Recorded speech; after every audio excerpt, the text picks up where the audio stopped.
as close as you can get, please.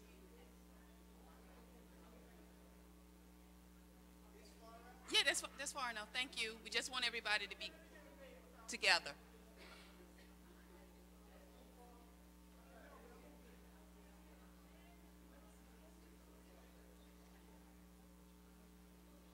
Thank you.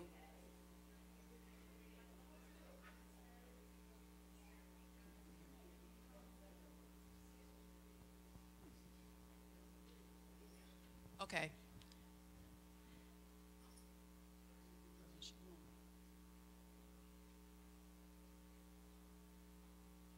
Okay, we will first have the scripture read by Grace Rogers, and then we will have the opening prayer by Reverend Sheila Butler.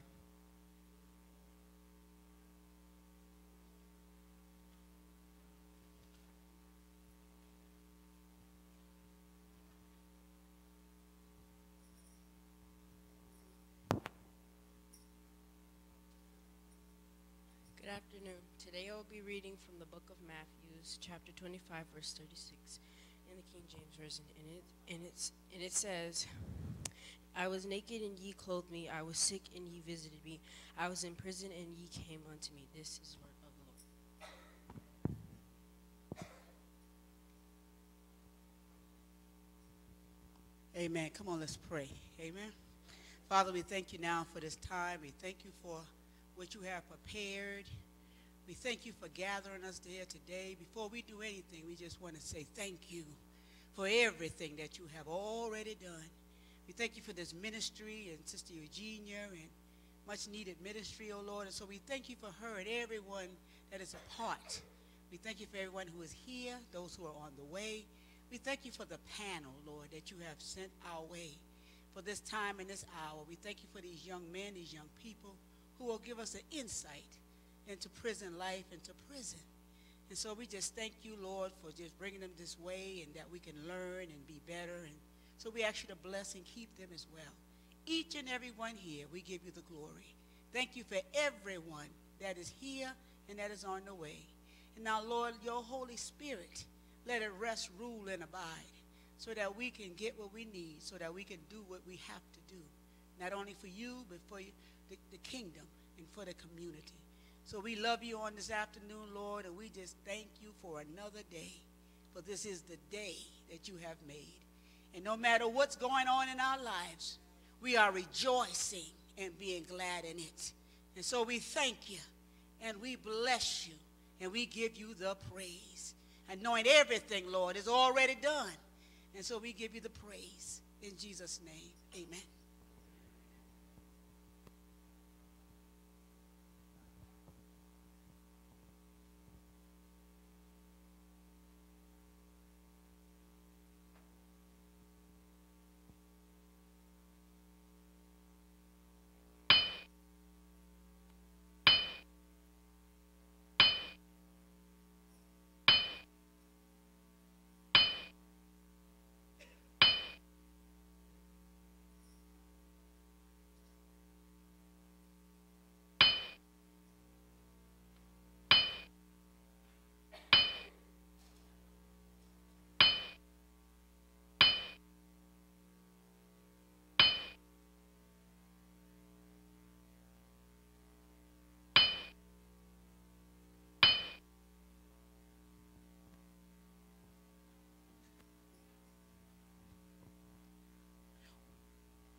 We will have the introduction of the facilitator by Eugenia.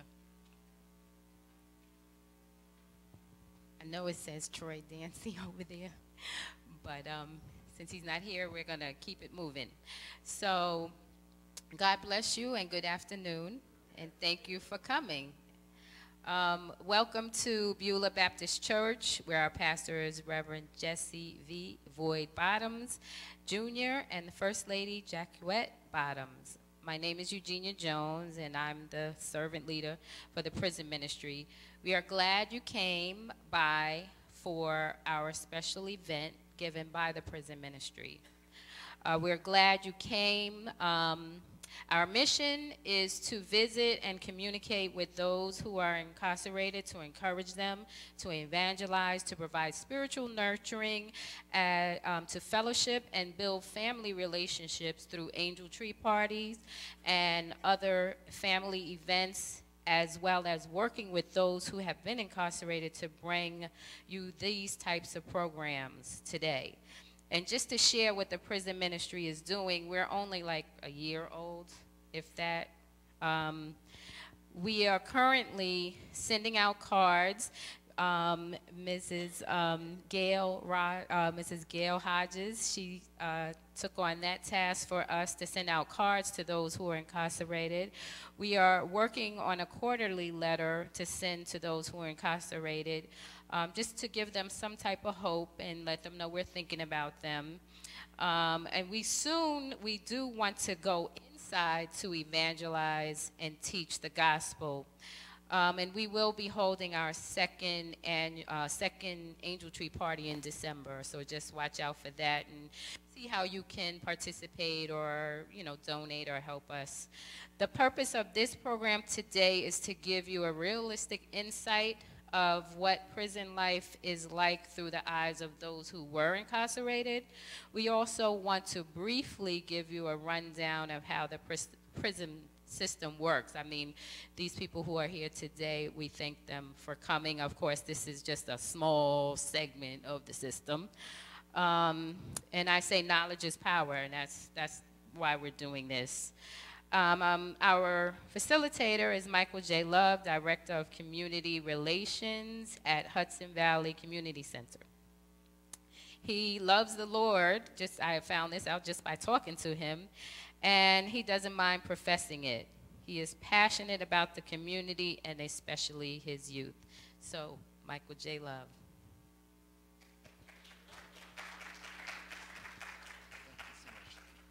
Oh, praise the Lord. Thank you for having me, saints.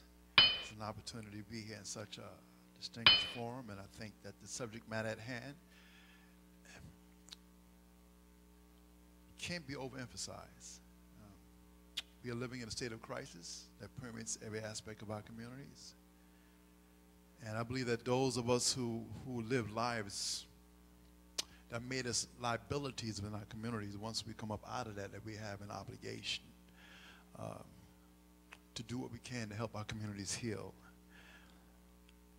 Frederick Douglass said a while ago that it's easier to build a child than it is to fix a broken adult. Easier to build a child than it is to fix a broken adult. Another way of saying that is an ounce of prevention is better than a pound of cure. But we tend to be a generation that, regardless of how much our advances might be made in terms of technology and science, but morally and socially, we seem to be in a perpetual state of regression. And it behooves us to look at that. Why? In 1967, there was a series of riots erupting in urban America, like 30-something cities all across America. I don't know if anybody knows about this. And Lyndon B. Johnson, the president, commissioned what he called the Kerner Commission. And the Kerner Commission had three things to look at. What happened? Why did it happen? And what can we do to make sure it doesn't happen again? 1968, February, the Kerner Commission, and Kerner was auto commissioner, he was the governor of Illinois, submitted their report. And basically the report says that the problem with black America is white America. White America created the ghettos, they invested it, they sustain it, they nurture it, and for whatever reason, they continue to benefit from it. And the only way to deal with these things, and they've made a series of follow-up recommendations. You can go look that up and see that I'm not even slightly freestyling or exaggerating the point. However, interesting enough, President Lyndon B. Johnson never ever responded to the report. White America felt they was being slandered and unfairly accused. Black activists, or any activists at the time, because remember it was black and white who was activating at the time. A lot of people don't realize that. Because many white people was outraged by what they were seeing. Say, see, that's what we've been saying. Interesting enough, between the commission reports in February '68 and the other subsequent reports that follow in similar situations across during that time frame, nothing has happened. No recommendations has ever been adhered to or followed. So we find ourselves in a crisis that has only seemed to kind of cemented itself, aggravated itself. But there's a new phenomenon, in my opinion, that is, okay, racism, historical and systemic, however profound it might be, also comes to a point where now those who are victims become complicit with their own oppression and their own destruction. And I was one of those. You see, I was only in a position to change my life through Christ only when I began to accept full responsibility. As long as I kept justifying and minimizing or glossing over things, I really was not in a unique position to implement change in my life. And my life is characterized, like I was telling Brother Kadim, that from the age of 13 to 33 in and out of institutions, I squandered more than 75% of my life in institutions of captivity. I had no problem with it. I felt that's what I was, that didn't bother me, being locked up. It's almost like being enslaved or being in shackles had become something I became comfortable with in a very sadistic and masochistic kind of way. I mean, looking back at it in hindsight, that clarity looms before me. But while I was in it, it seemed like nothing was wrong with it. I'm being me. I am who I am. And I made no apologies for it.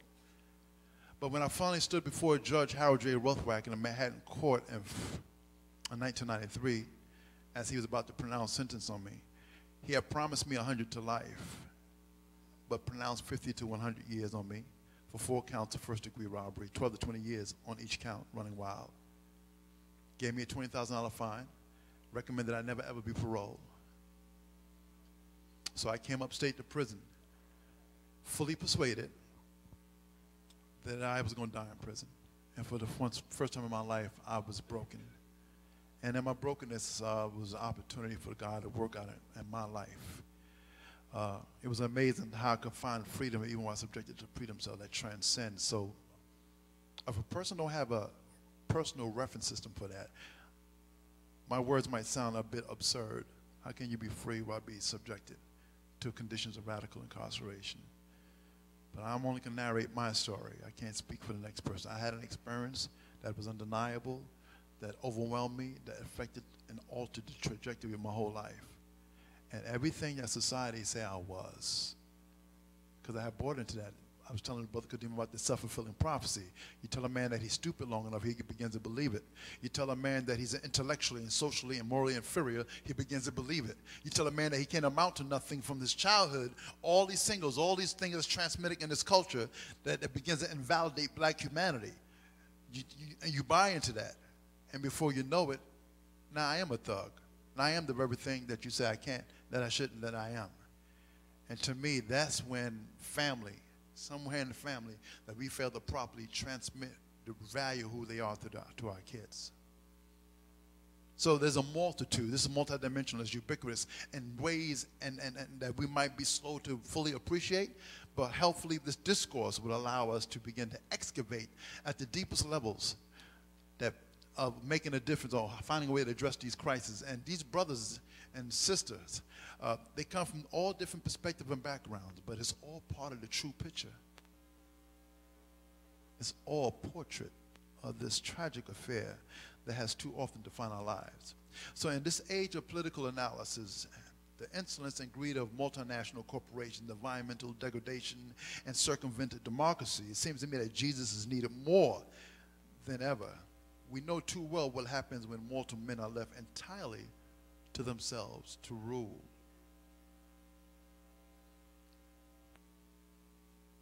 So in my journey of incarceration, when I found Christ, I began my change. And I went and got my GED in 6 months, knocked that out. I never thought I could do that, but knocked it out, did well. In fact, scored the second highest, and I was just trying to pass. Then I went from there and got my bachelor's degree from Marist College in prison. I learned that there was things I could glean from the system that could serve and benefit, that would contribute to my development. And then I went and got my master's degree from professional studies in New Theological Seminary. And then I want to become an adjunct instructor while in prison, while subjected to conditions of radical incarceration, teaching ethics, teaching English, teaching Christian history. But more importantly, the legacy that I left, because I believe that real manhood is defined and authenticated by the kind of legacy that you leave behind for people to build on. And in the absence of an authentic or effective legacy, your proclamations of manhood to me simply rings hollow. Paul says that when I was a child, I thought as a child, I spoke as a child, I understood as a child, but when I became a man, I put away childish things. And that's what happened to me. So no, I'm not perfect. I find that I still confront some flaws, but I grapple with my issues now as a man. I have the power to grapple with things and put them in perspective in my life. Do you really remember when Al Sharpton said that? He said the most difficult thing for me to do is to eulogize a young man who has done absolutely nothing with his life. The most difficult thing to do for me is to eulogize a young man who has done absolutely nothing with his life. Our children are in trouble. There's a crisis. It is systemic. It is historical. And society are all guilty, all culprits. And the inability for society to look at itself, especially, the parts that we all play, is the very thing that impedes our ability to address it and resolve it. As long as we keep hijacking these crippling notions of humanity, as long as we keep justifying our insanity over and over again, as long as we keep making excuses for what is, then we will continue to have what we have. What did Einstein say? That the definition of insanity is doing the same thing over and over again while expecting different results. So acknowledging our pathologies, acknowledging the fact that we are sick people who need help, it might best begin right here in this discourse. I know it began for me in prison, in Sing Sing, decades ago, in a cold, hard cell, where I took a painful and difficult look at my life and the choices I made. Thank you, sister. I know that's where it began for me. And when I began to dig into them scriptures, it was a blaze. It became alive for me. It was full of life and hope and possibilities of what I could become as a man of God. That my mother's prayers were not in vain. That my mother coming to visit me in all those institutions. Could you imagine that? My parents visiting me in institutions all my life. So when I finally came to the parole board, the end of 2016, the climate of the parole board is that if you got 25 years, you're going to do 35. Right, Kadeem? Am I right? That's the climate of the parole board. They are overemphasizing retribution rather than rehabilitation. No longer able to see our humanity, no longer able to see our possibilities to change. Retribution has become the thing that they're morbidly fixated with. So because of that, the parole board is supposed to evaluate you and see if you're ready for release. Right, Mr. Martin? But too often the parole board, what they're doing is they're sanctioning you, resentencing you. Because think about it. If you go out there and reoffend and you did one murder, and I know some people who have done everything I'm talking about, then you come back out to doing 25 years and do another murder. That puts the parole board in an unfavorable light. And the media is very quick to exploit that. It's a good story. It also reinforces the thinking of people that, we got to keep these guys locked away forever. They don't deserve a second chance. So when I came to the parole board, I was expecting, because I had 27 arrests, to be hit at least 10 times. But there's people in the church who have prophesied in my life, said, the Lord showed us that you're going home, Michael. He has a work for you. And I made my first parole board, and I came home February of last year. I hit the ground running. The very fact that I'm doing the things that I'm doing in the community, and I don't have time to explain all the things I'm doing, but suffice it to say, God has me in unique positions to make a difference. And I delight, just like my brothers here, I delight in shattering those pervading stereotypes that write me off as irredeemable and incorrigible, because I was adjudicated in the court of law as incorrigible, which means that I did not have the capacity to change. What man can say that another man can't change? What arrogance of people who say that who can't change? History is repleted with examples of men and women who people say could change, but they change in remarkable ways and wind up becoming assets to their family and community. So this discussion, I'm looking forward to hear what the brothers have to say, the brothers and the sister. Each one is a unique perspective that contributes to this discussion. So with that said, We're going to watch the intro of the film, which Kadeem Gibbs is in, co-writers, a documentary. I watched it. I think it's an accurate and compelling presentation of what the system has become in terms of the prison industrial complex, in terms of what Michelle Alexander wrote in her book called The New Jim Crow and the age of color blindness and mass incarceration. I think there's some things there that we can't ignore, but I also think, just to bring the balance to the discussion, that we also have to check our thinking, because it's a thinking that allows us to support and become complicit with all the forces that are arrayed against black humanity. Amen? So let's look at this video. Is this video going to be shown now? He's going to come up first? Come on, Kadeem.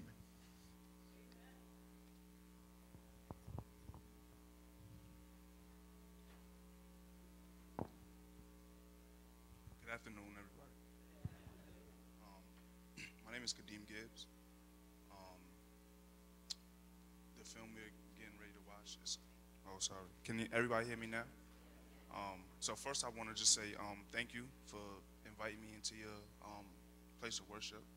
It's very humbling and honoring for me to be here. Just a little bit about myself before I introduce the film. My name is Kadeem Gibbs. I'm from Harlem, New York. I am the founder of the Roundtable Project, which is a social enterprise geared towards socioeconomic awareness, civic engagement, and entrepreneurship. And our mission is to raise the public consciousness about the issues impacting the black community and then start businesses that serve as viable resources in those communities. I am a formerly incarcerated person. Over the course of my adolescence, I spent upwards of maybe 8 or 9 years in and out of different facilities. Most recently completed a 6-year sentence in upstate New York. Since I've transitioned back into the community, I've been advocating for these issues, working with young people, providing mentorship, youth development, and just trying to, like the brother said, be an asset to the community. The film that we're getting ready to see is called Rikers in American Jail, and it's a true testament of the horrors and the culture of violence that is pervasive at Rikers Island, and it's told solely from the voices of individuals that have been detained. The reason why the film was created was the U.S. Justice Department, they did an investigation on Rikers Island, and then in their report they found that there was an culture of violence, a deep-seated culture of violence, which prompted us to create the film that you're getting ready to see. It's approximately 56 minutes long. After the film, I guess we'll have a panel discussion, and then we can kind of get into a discussion, answer any questions that you all may have. Thank you.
Hello, I'm Bill Moyers.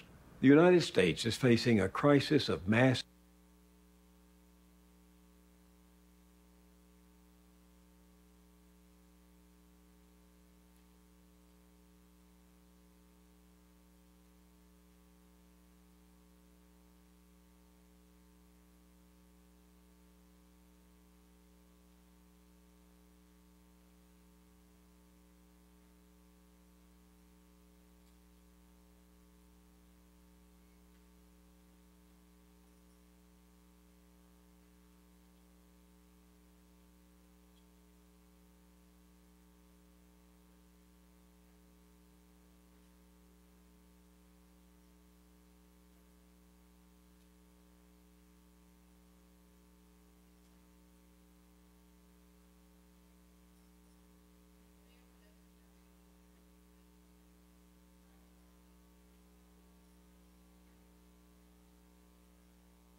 no point in sitting here in silence.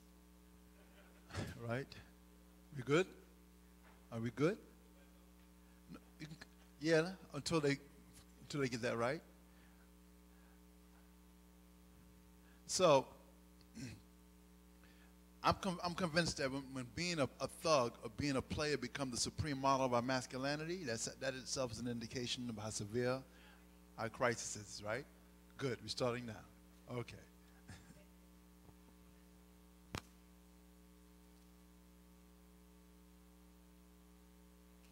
Hello, I'm Bill Moyers. The United States is facing a crisis of mass incarceration. Our prisons and jails are packed with people. To understand the human toll of this crisis, Rikers Island is a good place to start. Rikers is New York's infamous jail and was ranked in one survey among the 10 worst jails in America. Yet hundreds of thousands of people incarcerated across the country face similar violence, cruelty, and abuse that have become all too common at Rikers. Most of us are blind to what goes on inside the walls. Places like Rikers are out of sight and out of mind, foreign countries we never visit. Yet what happens to the people inside is done in our name with our tax dollars and reputedly for our safety. Here are some stories from inside Rikers told solely by the men and women who lived them. Be forewarned, some of the scenes are shocking, some of the language is raw, but these are the faces of mass incarceration in America today.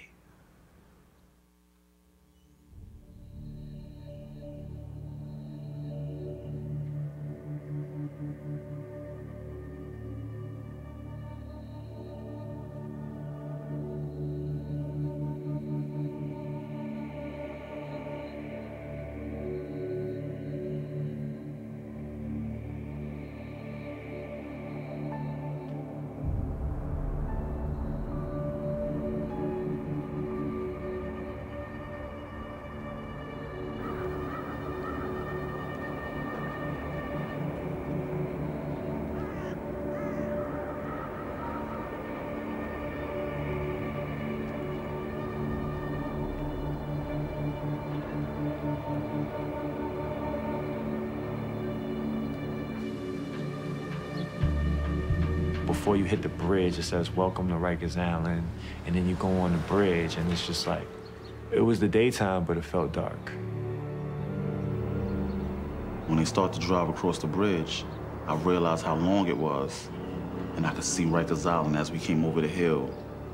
I'm just going across the bridge, and I'm just looking at it, and I'm just like, the whole time, shaking my head in disbelief. On that bus, is so much stuff going through my mind. But the main thing is just that, hoping that I do make it out. It looked grim, like it looked like a monster.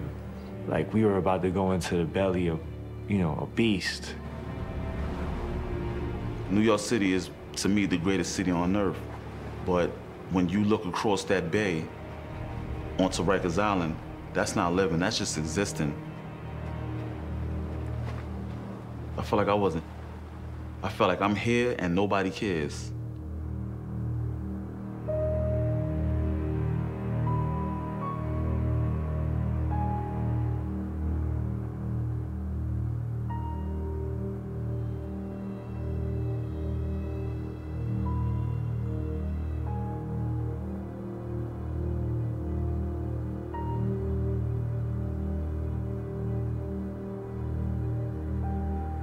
My name is Ismael Nazario from Brooklyn, New York.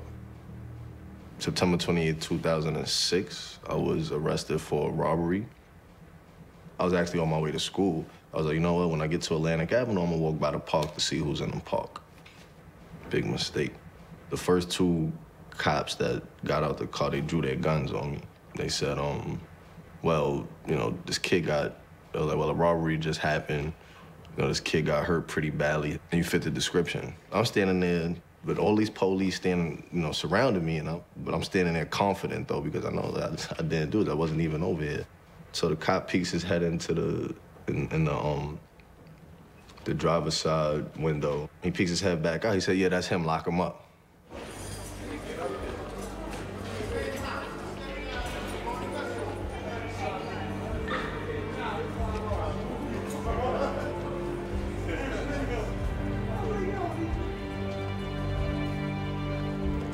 When I first got there, it was almost like flying over the Bermuda Triangle. Like, once you're there, it's easy to get there, but it's hard as hell to get out. Once you get there, you find out that it's actually just as bad as people say that it was. There's this distinct smell of Rikers Island. It's like a mix of bleach, dirt, and grime. The bars look dirty and dusty, and the cells look nasty. The officers just said, for all of you who've been here, you already know what to expect. For those of you who have not been here before, this is your first time, tighten your pants. They got us inside the door, closed the gate behind us, unshackled, took the cuffs off, sent us in a room. They came in, strip searches, which was just like crazy to me. Oh man, the worst part is just the strip frisk. Having another man tell you to lift your nuts up, spread your ass and all that, getting butt ass naked, lift your arms up. You think about that, man, oh my God, I never want to go back to that. Coming off the streets, never been in an environment like that. Just thrown in basically to the wolves. I was scared. You walk in, you're in between these two doors. You see like this gate, and then on the other side of that is the day room, and then there's other adolescents on the other side. You know, they're looking through the gate, and their mind, you know, it's like, oh, we got a victim, or, you know, fresh meat. I went to Rikers Island with a friend of mine, and he had already been back and forth to Rikers Island, and this was my first experience. And when I got into the day room of the house where we was at, my friend was with me, luckily, and we were sitting there talking, and all of a sudden I seen him stand up and walk to the corner of the day room, and I couldn't understand what was happening, and when I turned around, there were two guys coming to take my sneakers. I assumed that my friend and we were gonna fight together, but it was just me fighting at the time. They wound up getting one of my sneakers, and I black eye and busted lip and everything. And after it was over, I went to him and I said, what happened? And later on that night, he brought me back my other sneaker, and he said to me, he said, I had to know that you could stand up for yourself before I stand up for you. And so that was my induction into the way things ran on Rikers Island. My name is Damian James Stapleton. I'm 29 years old. I grew up in the Bronx, and I moved immediately to Harlem to live with my grandmother. My mom was addicted to crack cocaine, and she would always be gone. I was abused as a kid in pretty much any way you can think of, you know. My grandmother would beat me. I have scars to this day on my head from my grandmother, like, abusing us, you know, physically, just from being under the influence of alcohol. I remember my mother coming, you know, just popping up, taking us out. She had money. She went to buy us some clothes one time, and we went to the store, and she bought us some clothes, and she was like, you know, take those clothes off. And I must have been about 4 or 5. And we took the clothes off to put the new clothes on, and she seen the webs on us that my grandmother had put on us and the marks from beating us so much. And she wanted to do the right thing. She took us to the hospital. But I guess when she got there, it was so overwhelming for her. She left. She never came back.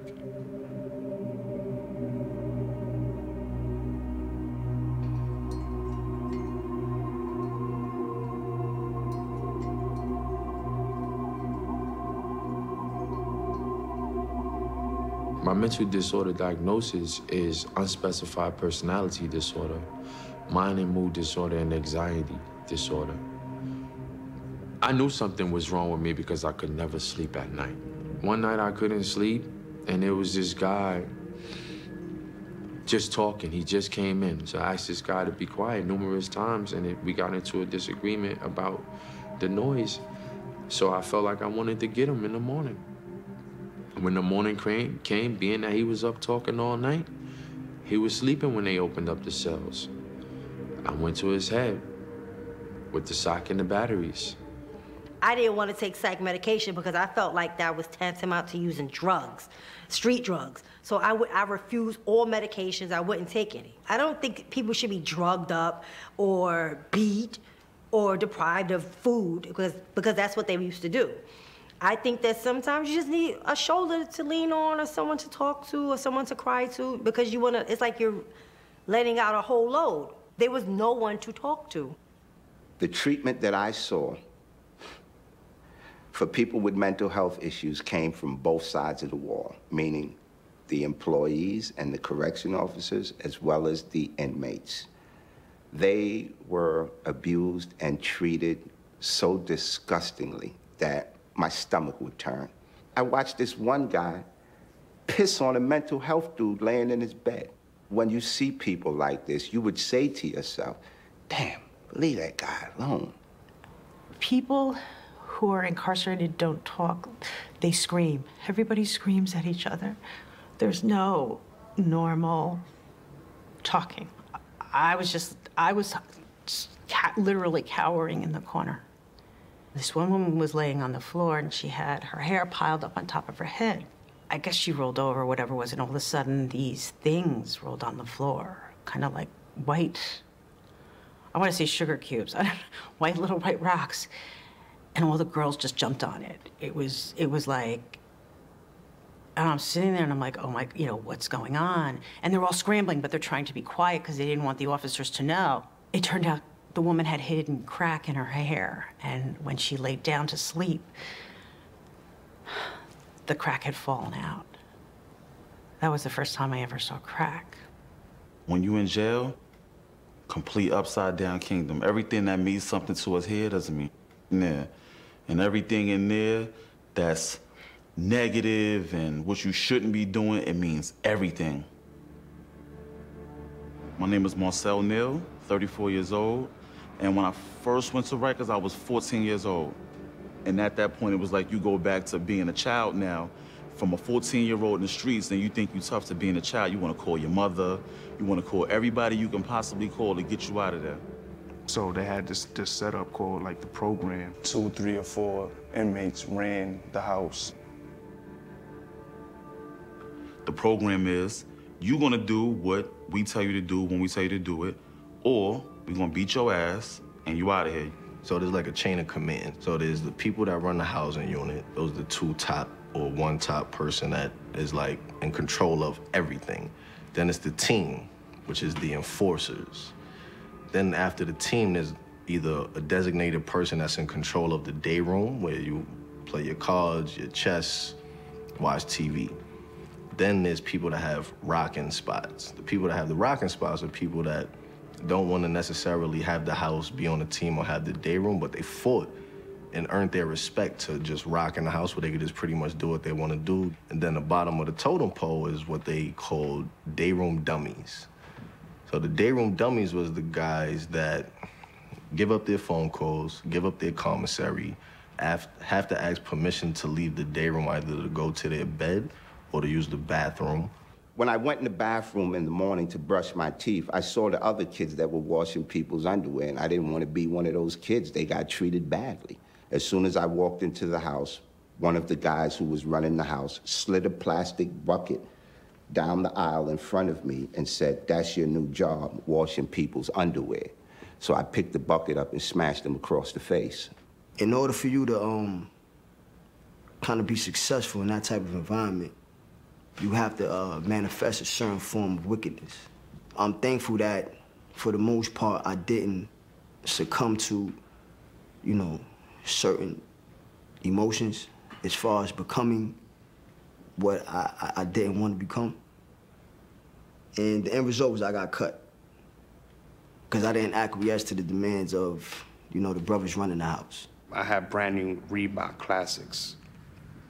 This was like the 3rd night I was there, and 3 dudes came up to where my bunk was at and asked me for my sneakers. And I just gave them my sneakers. And that was a big mistake. Next thing you know, I went to commissary. They stole my commissary, stole all my belongings. Fortunate for me, there was this older dude. He schooled me. He told me, listen, you can't do that. You show weakness here, and you're dead. You're not gonna make it. I grew up into Roman Greco wrestling. I'm a black belt in a couple of arts. So my father always taught me, I got you in this for discipline. I don't want you to hurt somebody unless somebody tries to hurt you. So that was a big debate for me because I didn't want to hurt nobody. I could, but I didn't want to hurt nobody, but I had no choice. The first thing I did was get my sneakers back. I went and got all my commissary back. I went and got all my jeans, all my shirts, all my t-shirts, all my underwear, all my socks. I went and got everything that they took from me back. And I had to bust a couple of heads to get it back. It was either gonna be me or them. And I had to do this in order to gain my respect. You know, I heard all types of stories about, you know, people switch up on you when you know, there's one way in society and then in jail there another way. They could be your friend out there and be your enemy in here, or be your friend in here and be your enemy out there. I learned to befriend people and get close to them in order to find out their weaknesses. Somebody who you think is going to be a friend, they manipulate you. They would say, I want you, you know, buy this for me on commissary, buy this for me, you know. And when you came back from commissary, they were waiting for you. My name is Kathy Morse. I'm originally from Livingston, New Jersey, which is a middle-class suburb. I graduated from college with a bachelor's degree in criminal law and justice. I always wanted to work with returning citizens. That's what we call them. We don't call them ex-offenders. They're returning citizens. I was hired to work for a very large law firm in Manhattan, and they trained me. And that's how I got my start. And I continued to work as a trust and estates paralegal until my incarceration. Shortly after returning to work, after I had my third child, we were facing eviction from our house. There was one trust that I was handling. It was a very large trust. And they had pre-signed wire instructions. So I took the pre-signed wire instructions and I whited out the account number, put my own personal bank account number there, and faxed it over. And they just wired the funds into my account. $283,000. I missed a court date. And I thought that my court date was postponed, and evidently it wasn't. And I was just running errands around town, and the police pulled me over. And they said that they had a warrant out of New York for my arrest. My daughter was in her car seat, and she became hysterical, just screaming. And they took my daughter and I to the police station. They let me hold her with one arm, and my other arm was shackled to a bench. I was remanded to Rikers Island. Immediately, within like 15, 20 minutes of being inside the holding cell for that building, a red light starts spinning. Guys that already been here are like, that's a red dot. Red dot meaning either something popped off, meaning somebody got cut, somebody got stabbed, somebody got hurt, somebody committed suicide, or a guard got hurt. Seen a kid come out bloody, ambulance, in the stretcher. Immediately I started to think, I'm not thinking about where I'm going anymore, getting any sleep. I'm thinking about how am I going to get my first weapon. So I asked somebody it was the easiest way to get a weapon. You know what he tells me? Off the fan. I look over in the corner, it's a fan right over there. Next thing I see next to the fan is a box of tissues. I'm thinking, man, how am I gonna get to that fan? Because I need to make an ice pick off of that, you know, with that thing.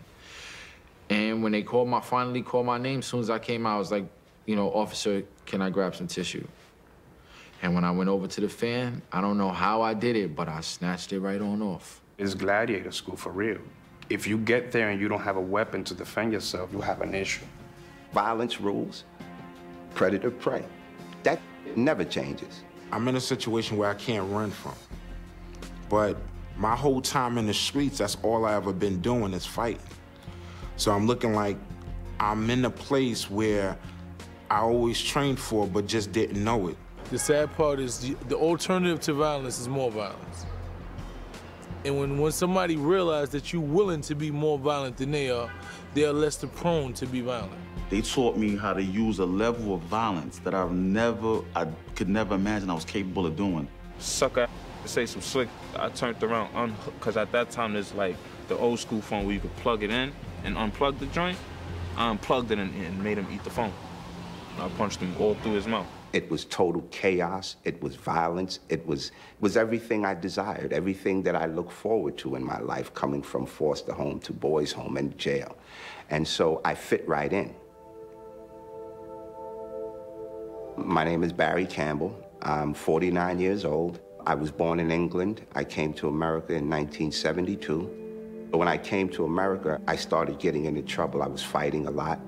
And one day the teacher came to address me because I was fighting with another student, and I spun and hit her in the head with a chair. I was addicted to drugs at a very early age, at the age of 8. I started doing burglaries at the age of maybe 12, 13.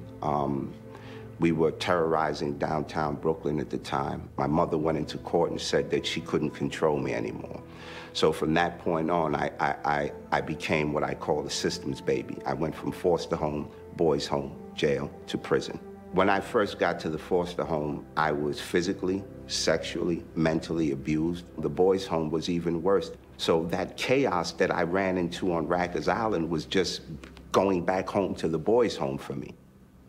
In the dorm, the beds are, all lined up, but they're also screwed into the floor, so they don't move. They're metal. And there were 2 girls who were having a disagreement over something. And the one girl literally jumped on the girl, got her on the floor, had her under the bed, and was holding her hair and banging her head up and down, hitting the one side on the concrete and the other side on the frame of the bed. And we were all standing there screaming, saying, "Stop, don't do this." If we interfered with the fight, we would get a ticket. So we really couldn't do anything. And in the meantime, there's blood, and you can smell it, and you hear the flesh.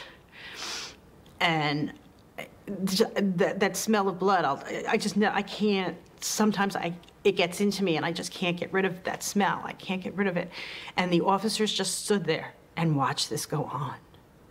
And I have never felt so helpless. So there was this time where we were in the dorm and these 2 guys got into it. And one of them were like, he wasn't a tough guy, but he had food, and they were pretty much trying to like take his food. And I seen him go to the CO and tell the CO like, "Yo, I can't live here."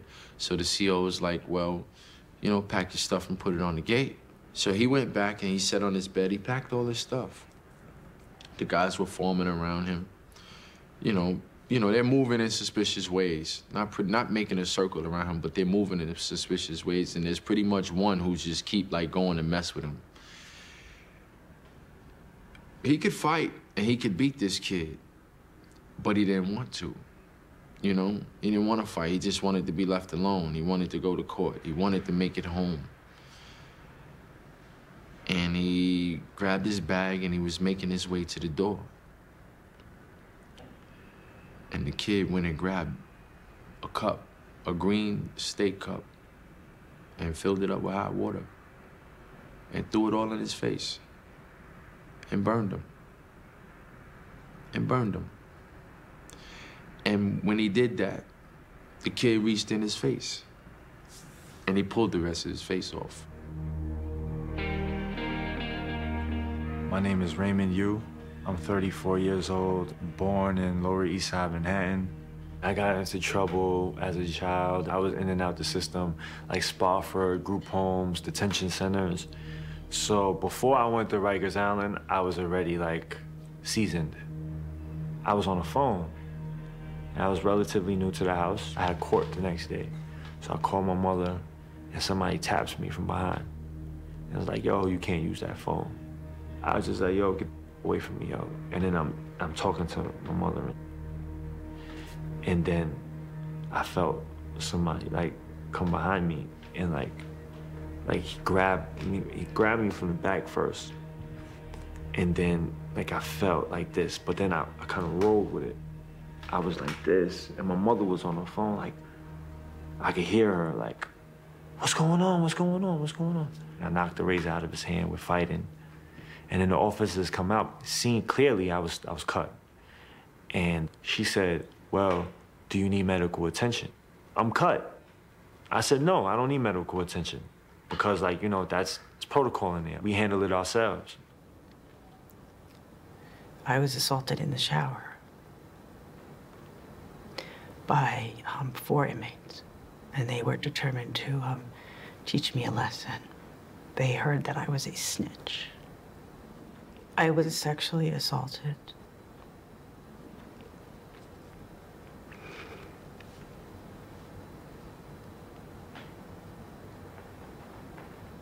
I wanted to die.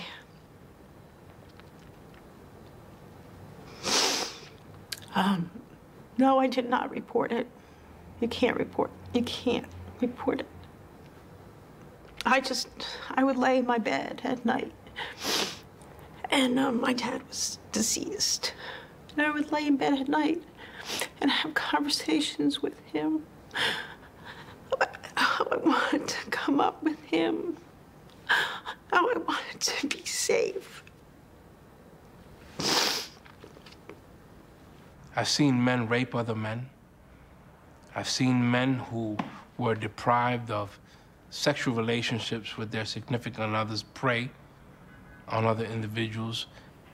It took a lot of strength to not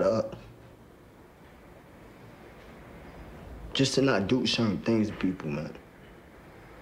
Although it was the norm in that environment. I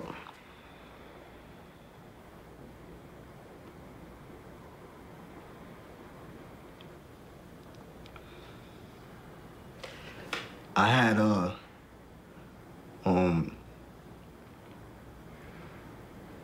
a lot of spiritual protection.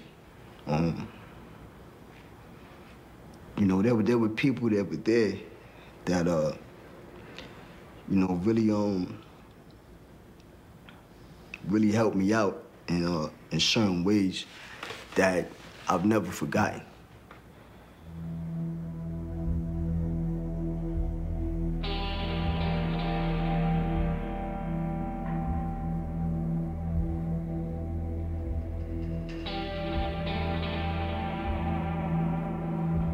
I actually became a gang member because I thought it was something that would kind of counter the oppression that, you know, society put me under. I really believed that.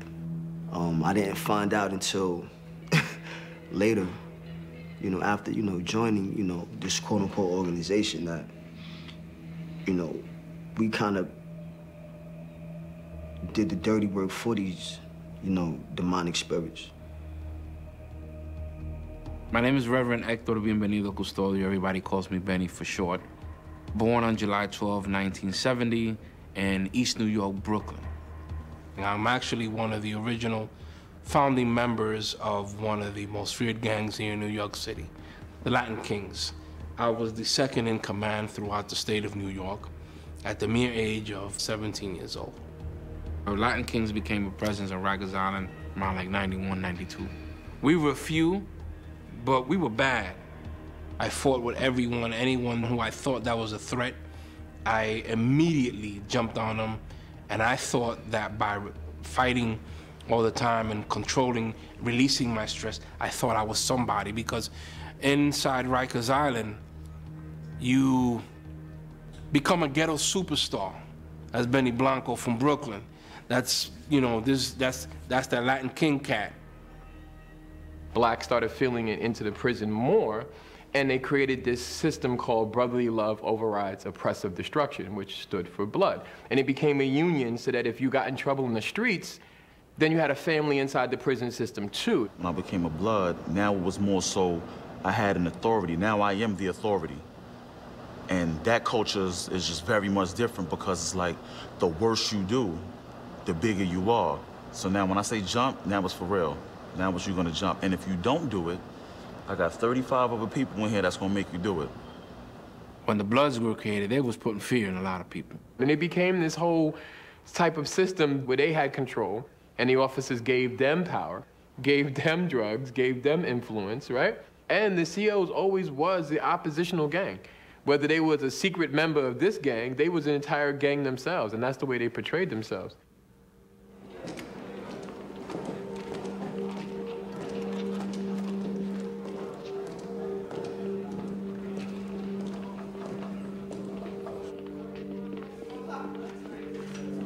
There's a saying that it doesn't matter if you have a uniform on, right? That says correction officer or one that says inmate. You're still doing time. Well, being an inmate and being a CO is like a very thin line. Time stops for them too when they come to Rikers Island. It's only one bridge in and one bridge out. There's some COs that are real cool. You know, there's some COs that really understand the system, and they try to prevent these young people from coming back by talking to them. The majority of the officers on Rikers Island are minorities. They come from where we come from. They grew up where we grew up at. Somehow they just never made it to prison. My aunts and my sister, captives on Rikers Island, and my dad and my mom, federal court officers. Because I couldn't tell anybody I was related to this person. I would just see, you know, family in the corridor while I'm going to eat and just give them the wink. You know, I done bought drugs from correction officers who told me they're gonna send me to the box if I don't pay them, you know, things like that. And all of that made me say, well, you know, you're just like me, you know, we're all criminals in here.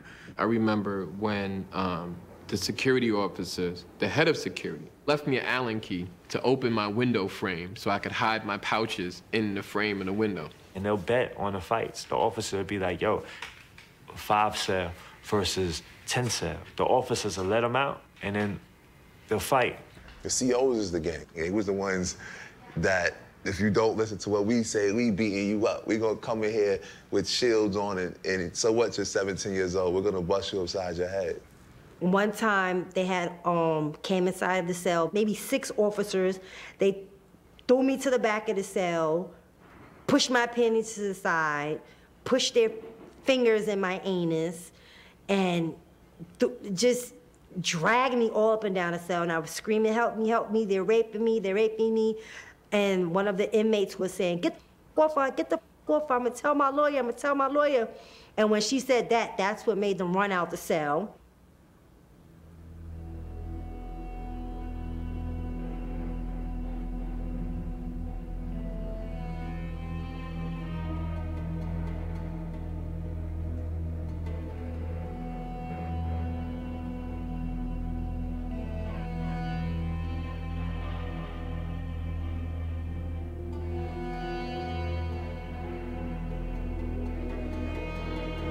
As I'm walking towards the cage, I notice there's a plexiglass divider in the center of the cell.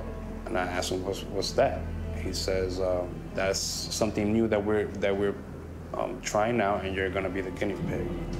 So I laughed with him, we laughed. The plexiglass divider was about nose high, I'd say. After you sit down, me and my visitor couldn't hear each other. So we leaned forward. He tells me to sit back. I comply. I leaned forward again about 3 or 4 minutes later because we couldn't hear each other. What he did was he turned to his partner. He said, that's it. Next thing I know, I'm off my feet. He had me by the neck, off my feet against a gate. I broke his hold. I landed on my feet. His partner swiped my feet from under me. I landed on my head and on my neck. I lost consciousness. I was literally hogtied of like the 2 long sticks, like handcuffed, like carried like that. Literally carried like that, through the mag, banging my face on the mag. I'm like a roasted pig, and I'm just like in the air, like that. Officers almost killed me.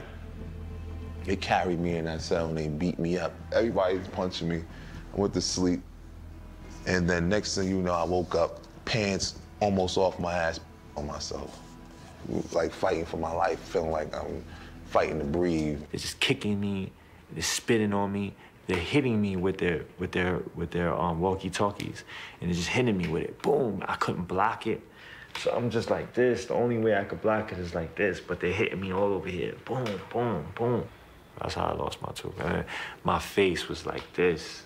I came back to when I was struggling with a concussion. I was struggling with trying to walk. I couldn't walk, I didn't feel my legs. I had multiple contusions from my chest, my back, my neck. I get migraine headaches for days. I got sciatic nerve issues. One day is good, one day is not. Today I could walk, tomorrow I can't. I would say I was being beat up for maybe 4 minutes, 5 minutes straight. They broke a bone in my back. They broke my nose. Probably ain't seen a picture of me. Probably don't look nothing like, you know, kind of handsome right now, right? Yeah, but I was in a wheelchair for about a month and a half, 2 months. That one experience taught me that, you know, you can never be sound asleep in prison. You know, you always have to be a light sleeper. You always have to be on point, even in your sleep, even when you think you're secure. You're really not secure. The only way I could get back at them was by either filing a grievance, which is a joke, or by filing a lawsuit. So I filed a lawsuit.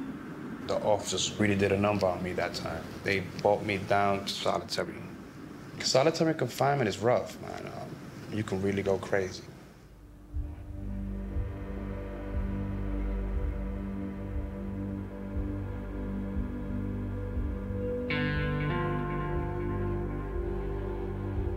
On Rikers Island, they sent you to solitary confinement, really for anything. If you ain't never been around death or like somebody else dying, like, then it's hard to hear somebody down to like two cell doors down from you has hung up. He's fed up. He couldn't do it. He ain't even had that much time. Brother was just doing 7 months. But 90 days in a box will kill you. 2 days in a box will kill you. I was sentenced to 1,580 days in solitary confinement. Almost 4 years. I'm in solitary. I can't call my family. I'm not getting any visits. So, you know, questions run through my mind of like, well, why me? What am I into? How did I get myself into this? How did I get myself out of this? What is this? I just got very depressed. My longest stretch as an adolescent was 120 days. When you first enter the box, it's like a very dark and gloomy place. I mean, it kind of replicates a jail cell. It's just a little bit smaller. Floors is gray, walls is like a dark, dingy color. It's all gloomy. So it's just, it's meant and designed to keep you down. You hear people out the window screaming all day. You hear people on your tears screaming all day. I walk into the box and it's like, people, it's noisy. It's like everybody's screaming and it just sounds like a madhouse and just, ah. I went into the cell and the cell closes. And then just that sound that the cell, like that sound that the cell makes when it closes is like, it's a crazy sound. It sounds like a dog kennel.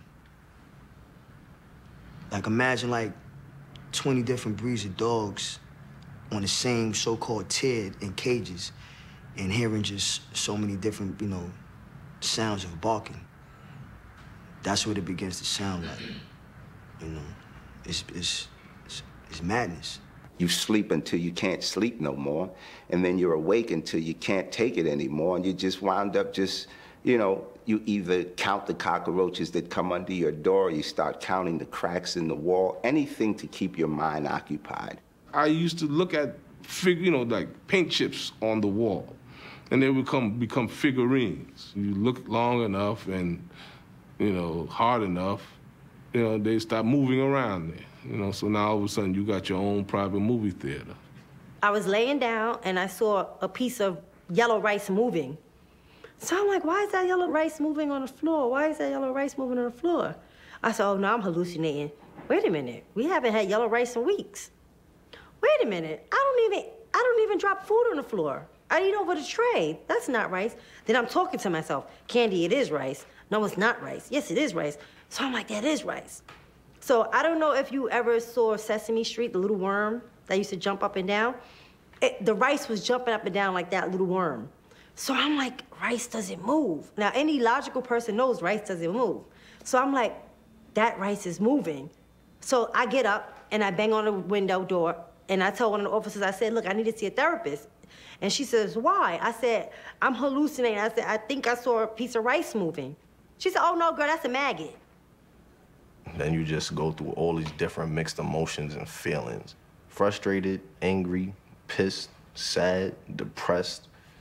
Did I say anxious? Your conversation even starts to change. Because when I would go on visits and I'm sitting with my family members when they would come see me, it's like, yeah, you heard? You heard?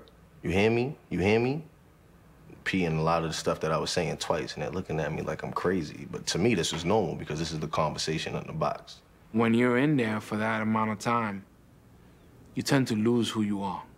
You tend to lose your identity. You start regressing, and you start doing things that are not normal of a human being. You start playing with feces. You start counting the different holes in the wall. You start befriending the roaches and the rats that come through. You start feeding them, and, you know, you begin to embrace this type of lifestyle. I remember one time they gave me a milk carton, and the CO, he didn't want to give me my food because we had an argument the day before. So he said, "Oh, you getting this milk?" Okay, cool, give me the milk. Gave me 2 milk cartons, I drank both of them, and I gave him one back. He didn't even realize that I kept one. So what I did was, over the next 4 or 5 days, I would urinate and defecate inside this milk carton and save it and let it pile up and build up. And I took the milk carton, I seen him when he walked past my cell, and I shook it up. And I called his name. And when he came back, I'm like, "Yo, open the slot. I had left something in here." So when he opened it, he stuck his face in and I shot him in the face with it. I just squeezed it. And when it hit his face, oh man, I seen a look in his eyes of disgust. Because when I squeezed it, he had his head turned to the side, so it got in his eyes, his nose, his mouth. It's dripping in his hair. He, as bad as he wanted to open that cell door and beat me, he couldn't. Because the cameras was in the hallway. I really did feel like my mind was breaking down because my body was also breaking down as well, because the portions that they feed you in the box is smaller than what they feed you in general population. So you have to make sacrifices when it's child time. Like, you get 2 pieces of bread, but you're starving at that moment. You want to eat everything, and you know this isn't going to fill you up, but you have to eat a small portion, and you have to put the bread off to the side for later. I'm not necessarily going to say I lost my sanity completely, but I know it was being chipped away, little by little. This is so loud, and it's 1,000 cells, 100 people per floor, literally just floor after floor, people yelling, trying to yell over each other. The door, the wind under the door, the toilet dripping, the sink that doesn't flush, the banging on the vent from the guy upstairs, the kid with the battery downstairs that's on the door, like he's losing his mind, so he's just doing beats to keep track. All of that is one pressurized environment that you can't escape, and you end up just trying to hide under the covers, trying to hide yourself from the light, trying to hide yourself from the bombardment that you can't stop.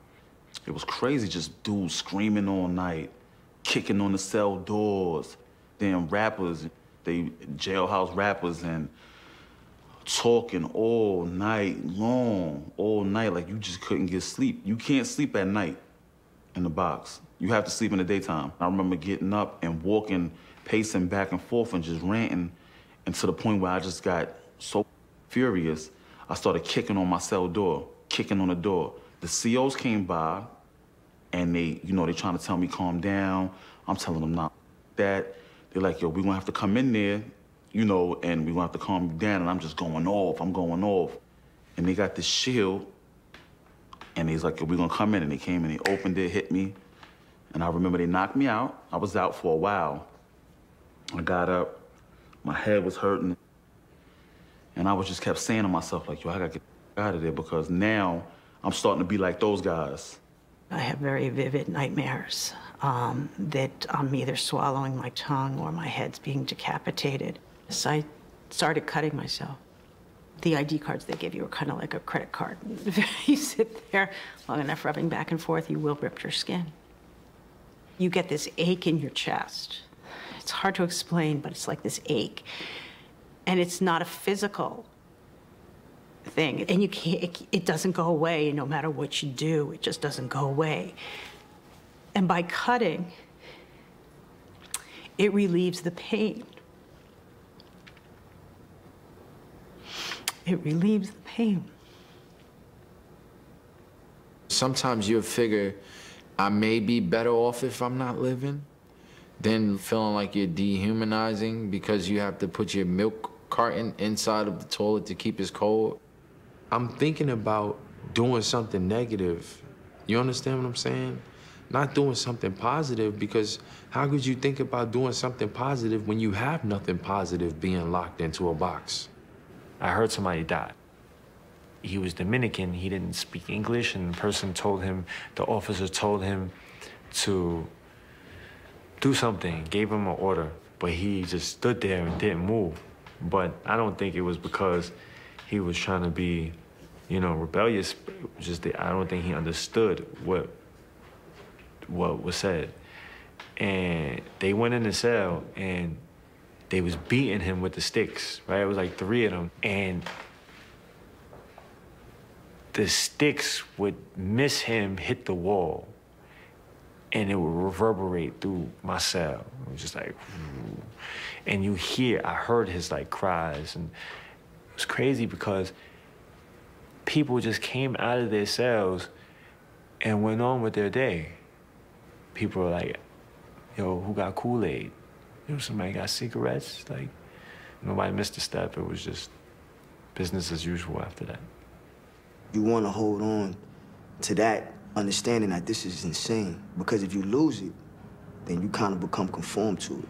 And once that happens, there is no, redemption or rehabilitation, as they like to say. I started to feel like an animal. You leave an animal in the cage long enough, when you open the cage door, they won't even come out. And if they do come out, they tiptoe around and they go right back.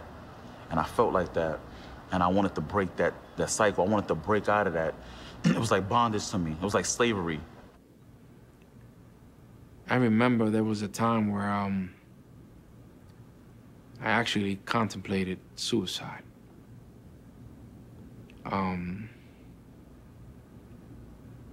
I remember my mom coming to see me, and she grabbed me by my shoulders. And she told me, man, she said, if you don't give up on yourself, I'm never gonna give up on you. She said, do what you have to do to survive, but make it home in one piece. And that voice right there, she says, please, she begged me. She says, come home, because I'm not gonna be able to take it if they take you away from me and you take your own life. And I kept hearing that small, still voice in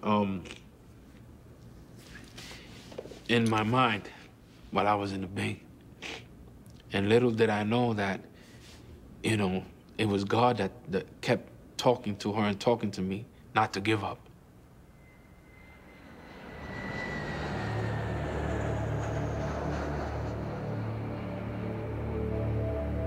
What I used to see was from Rikers Island and most of the buildings I've been to, I could definitely see the airport, and I hated seeing the planes take off and land. I hated that, because I always wanted to know where they going, man. Where they coming from? They coming from vacation, a nice tropical island, and I can always see the Empire State Building.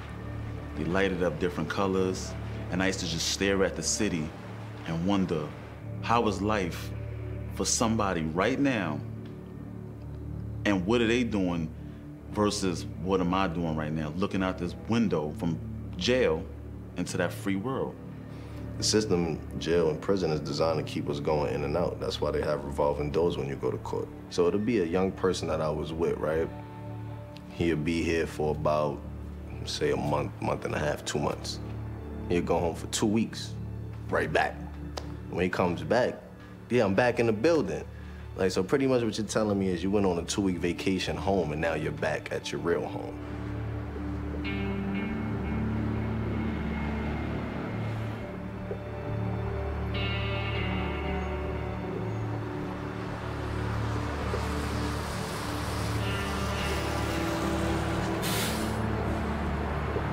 You have all the plans in the world, but the main plan is to stay free out of prison. And being released out here where there's no one at, there's nobody that's gonna help you if you need some help, because no one knows you. And you're so nervous being back out of society after being in jail, even if it's just for one night. It's overwhelming. I remember being on that bus, not wanting to look back, but being able to see so much, because, the sights, the sounds, the smell, everything is assaulting me at one time, you know, and it's like paralyzing because it's like my head is snapping everywhere, and then I'm on this bus just doing this. You know, when you coming from jail, you're not used to being around nobody but so many people. So I guess that's just like an adjustment that you will go through the first month. That's like the adjustment of learning how to stop taking showers with your slippers on. You know, when you first go, having your underwears on when you take. You know, I've made the mistakes or throwing my spoon in the garbage, and little things like that. I came home June 21st, 2010. Came home dressed in all white, you know, the rebirth. When I had finally got back home and stuff, and I got around a couple of the people that actually knew me and knew the scenario, it was like, damn, you did all that time for something that you ain't even do. It's like, it is what it is. It's like, just gotta move forward from this point. Can't cry over spilled milk. Just gotta get some napkins and wipe it up, right? Coming home, it was hard for me to readjust. I didn't like being around people. I didn't want to share anything with anybody, like my thoughts. I didn't want to be around my own family. Like, it was just really, really hard for me to talk to people. I wanted to use violence for everything that was wrong. My brother and my sister will have nothing to do with me. My husband's family will have nothing to do with us, my husband and my daughter included. It's very difficult. My husband and I are currently separated. I was a stranger in a strange land. I didn't understand the language. I didn't understand.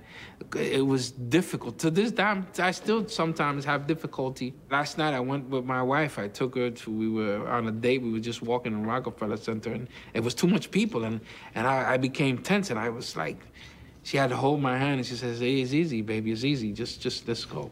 And then I remember one day, you know, I said, let me go outside. So I go outside by myself, and I got halfway, not even halfway on the block, and I couldn't walk any further. There was nothing stopping me, you know, but it was like a barrier that prevented me from getting any further. And I wanted to move further, but I couldn't. And I was kind of frustrated. I'm like, saying, what is wrong? So I went back upstairs and I just started crying. Unless you've experienced coming home from jail or prison, you'll never know what it's like. You don't know what it's like to go looking for a job, and everywhere you turn, every door you open, they look at you differently and say no to you. They don't know what it's like to be hungry and have no food on the table for your family, but you out there struggling looking for a job. I've always said, you know, it's great. Everybody's talking about these inmates that are being released, but what are you putting in place for them to come home to?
I said to myself, I ain't going back to jail. You know, especially after what I just experienced. You know, so I'd rather die in these streets before I go back into them jails.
Definitely something to think about, and we want to keep it moving. There's a lot for you to digest and process. And just keep in mind that the people that was on the video, they simply articulated or shared what they experienced. This is not an indictment against all correctional officers. I know for a fact that I met some who was very level-headed, even men of God, people who helped me. You know what I'm saying? So that I want you to be clear that it's a disclaimer. It's not an indictment against all correctional officers. And with that, Shatik, is Shatik around? Shatik? Share your story. Shatik is going to be telling his story. Good afternoon. Well, most of you know me. Y'all know Shantique, but it's another side that a lot of y'all probably don't know. Like, I can relate to a lot of that stuff that was on that film, being in and out of jail, having to deal with that kind of activity. And the system is made to keep us down at times in modern day slavery to a certain degree. And some of it is actions I put on myself. Like, I'm not pointing the blame, pointing the finger at anybody else's stuff I did, trying to get to that bag, as we would say, trying to get that money fast, doing what I had to do. But to God be the glory, I'm here now, and it's not. It's some people in that video, and like the brother who was facilitating, he said he spent 25 years.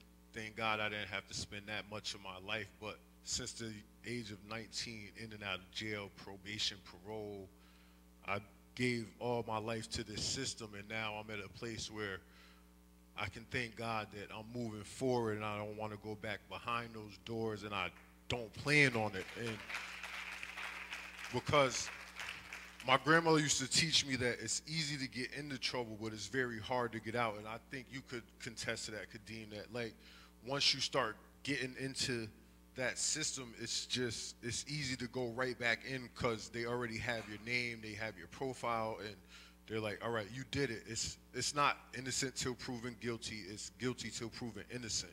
So if any of y'all have young people that you have around you or that you know, this is not the way to go because it's sleepless nights, you're away from your family. The people who say they're your homies, the people you think is your peoples, is not there. You're not getting no package. You might have a few people who love you that's gonna send you a letter, take a phone call from you, but the people who you riding and dying for, you think is the homies, is not gonna be there for you. They not. And I can attest to that personally because I've been there, done that, and I'm gonna let. So, thank you for coming out, and that's all I really wanted to say. Just, it's a better way to go than to go through those doors. If you don't have to go through those doors, and for all of y'all, like that film might have been eye-opening for you, but it's people who deal with that every day. While we're sitting here right now, somebody's in the day room waiting to get told when they could eat, when they could go back to their cell, when they could go to have rec, to do everything. Your life is playing free. You don't have no control, and if you buck the system, it's the carrot and the stick. If you don't do what they tell you to do, they're gonna make you do what they want you to do. So Just keep that in mind. Thank you.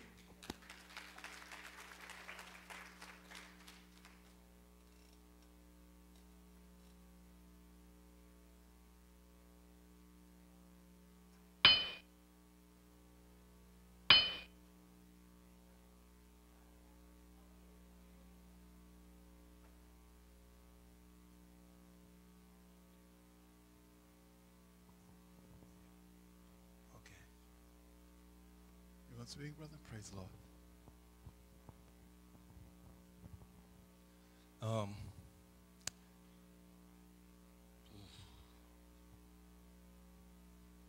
It was hard to watch that movie. It was very hard. I want to thank Kadeem and everybody else who's here for being able to do this. See, I was on the other side. I was an officer. And as an officer, you know, you come out of the academy and you're taught certain things. And I knew that watching this movie, every officer stereotypes has been the same. We're all seen as being the same. Just like we hear about police brutality that's rampant right now throughout America. All officers are the same. That's not true. It hurt me because I've seen that violence against, I don't like the word inmate. First, I don't like that word because I learned that someone who's incarcerated is somebody's brother, somebody's mother, somebody's sister, somebody's cousin, somebody's aunt. It was hard for me because I couldn't do the things that I saw. So I was ostracized a lot. I didn't want to come up here today. I wanted to leave because I knew I was going to get beat up. But as a man of God, I had no choice. I had no choice but to come up and let you know this is not a defense against officers. This is not to defend officers because there's good and bad officers like there's good and bad people, period. If you was a bum before you became an officer, you're a bum when you're an officer. If you was brutal before an officer, you're brutal as an officer. You don't change. That badge, you know, I was told by someone incarcerated, that badge only covers you right here. It don't cover your whole body. And when you leave, you're on the street. So what I learned after my few years, and I wasn't stationed at Rikers. I was stationed upstate. And I saw things that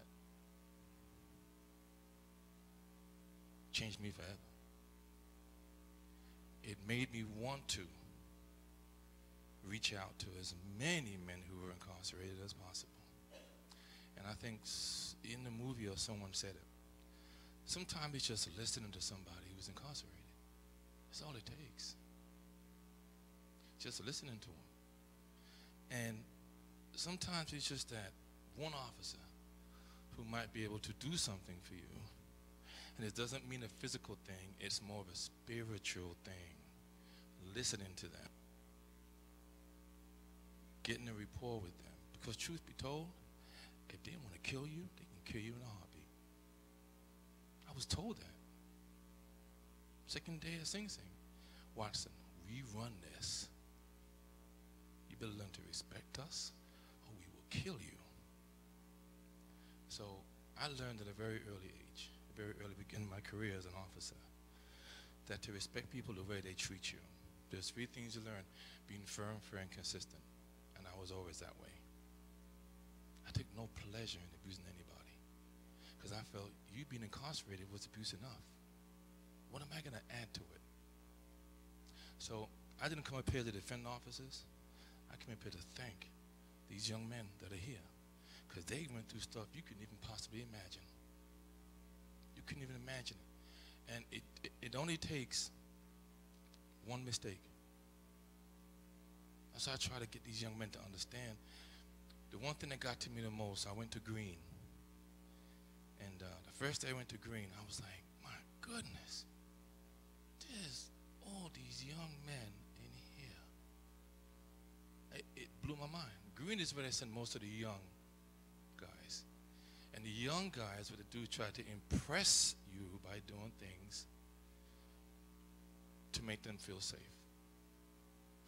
So I came up here really just to commend you. First of all, for surviving that experience, because that's not an easy experience to survive. And to be mentally strong enough to stand now and help others that are incarcerated. So, you know,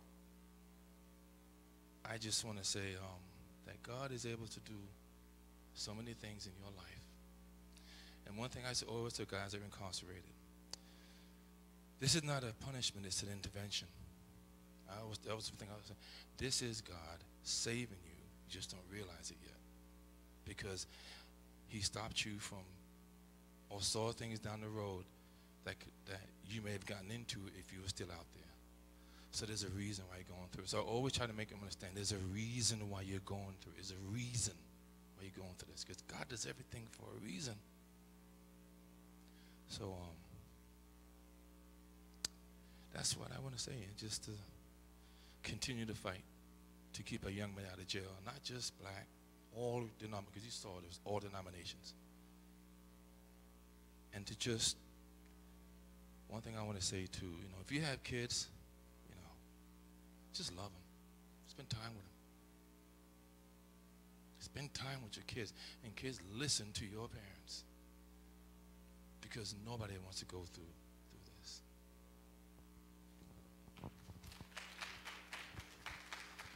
Thank you, Minister Watson. Thank you for courageously taking the podium to articulate that. Sometimes it's hard because some things we feel vulnerable at times, you know, dealing with truth. But this kind of issue that we're dealing with today requires that kind of courage, that kind of forthrightness, speaking soundly and directly to the issues. And with that, we're going to actually, he remembered me. He kept saying, I know you from somewhere. I know you from somewhere. And then I told him I was formerly incarcerated. I heard you was a correctional officer at one time, right? He said, what jail was you in? So I named the jails they happened to stay in. And Sing Sing. We was in Sing Sing together. So the fact that he could remember from all that time, because that's like 97 to 99, is incredible. And I met a lot of decent correctional officers who are challenged by the kind of violence they've seen done by the other officers. I seen an officer that snatched a kid from the correctional officer, took him to a cell, locked him in Sing Sing. Older correctional officer. And later that day, they sprayed inmate lover and vandalized his vehicle right in the parking lot. So it's a very, very challenging dynamic to deal with. With that, I want to invite Faith Watson. And I've met her before at another discussion. And one thing I've noticed is we have a tendency to shout people like this down, excuse me, not really hearing them or not trying to let them talk. And we need discourse. We need civil and intelligent discourse that allow us to deal with complicated and painful issues. So, Faith Watson, a parole revocation specialist, I welcome you. Thank you. Well, everybody, I am the person that most people who have been incarcerated and paroled hate. The parole revocation's job is to revoke your parole when you fail to follow the conditions of your release. So, when a person is released from prison and they're assigned a parole officer, they're under supervision, and when their supervision is so that the parole officer feels that they are not amendable to parole supervision, that they're a threat to society, their parole is revoked. And then they're brought into court, and I prosecute them. So it's me, the judge, and sometimes they have a lawyer. At my hearings, they have an absolute right to a lawyer. Now, it depends on if they're just violating their parole or if they've committed another crime. They committed another crime, and it's serious. I'm not going to give you a program. I'm not going to recommend that. I'm going to basically recommend time back in prison. We have different types of crimes, violent felonies, you can go back for 15 months. And I make that decision. So, do you want a person like me? I tell them all the time, do you want a person like me making that decision for your future? Because I tell them all the time, if I'm a person making that decision and I look like you, what do you think a person who doesn't look like you is going to recommend? I don't want you to come back. I tell them that all the time, because when you come back, when most gentlemen in this office, excuse me, if you're in prison, in my community, you come back to my community. All the nonsense that was going on in the street comes back into my community where I live at. You're not going to Cuddybackville or all those other places. So you're coming back, you're disrupting the normalcy of the community. The children can't play outside. Our grandparents can't sit on their porch because they're shooting. There's drugs being sold on the corner. We don't want that. We want everybody to live in harmony. And with parole's stances, our main goal is to protect society. We have to do that. Mr. Love, you mentioned that before. If something happens and it involves a parolee, the first thing that the TV cameras focus on, he was on parole. I used to be a parole officer. The first thing I used to hear when a parolee did anything, I used to say, God, please don't let that be my parolee. Just please don't let that be my parolee. Because I knew that I was going to have to answer to a board. When was the last time you seen him? Did you know anything? Did you follow him? Did you know he was going to commit this crime, he or she? And that's a lot of stress to be under when you're supervising somebody. So what I tell the young people when they come before me, because I do people also in the DFY situation too. You're 16 and you're sitting in front of somebody who's on the parole board. I don't want to see you when you're 25. I don't want to see you when you're 30. You've got to make up your mind to do what's right now. Because I have a lot of people who are 40, 50, and 60 years old who come before me. I have parolees who remember when my daughter was 1 year old. They saw me working when I was pregnant. And they still come back and they leave, and they come back and they leave. And you made a comment before. You said you are sentenced to 25 and you do 35. The extra 10 is because you're violating. Because every time you violate, the delinquency time gets added onto your sentence. That's why you can have 5 years and do 7. Because every time you go back to prison, if you were delinquent for 6 months, we add that back onto the sentence. If you abscond from parole and you're missing for 1 year, we add that year back onto the sentence. You're only supposed to be on parole for 3 years. We let you go. If you're good, after 3 years, you go. Some people never get off parole. My young people, do you want somebody telling you you have to be in the house at 8 o'clock, 7 days a week? We don't care if it's Thanksgiving or Christmas. 8 o'clock is 8 o'clock. I knock on your door. Don't let me have to bang on it, because now you're not home. Guess what? I can violate you. You have a curfew. Every time you come into the office, here's a cup. You know what to do. Oh, it's positive? Guess what? You're going back. You don't have a job? How did you get those new sneakers? Show me the receipt. These are the things that you're subjected to when you're on parole. Just because you get out of prison doesn't mean you're free. Physically, yes, but you're just doing your time outside. So parole is just a continuation of being incarcerated until you get out. Until that sentence is over. And you're watched more closely on parole because we have to protect society. So my young this whole thing is not a joke. It's not something that you should take lightly. If you enter this system 10, 11, 12, and by 30 you're still in the system, everything you've done so far will follow you the rest of your life. Some people have a folder like this, and some people have a folder like that. And just like Mr. Love said, we read it, and I've already formed my opinion about you and don't even know you.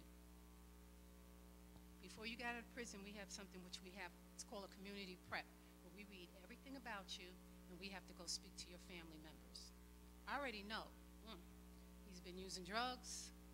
This is a really bad home situation.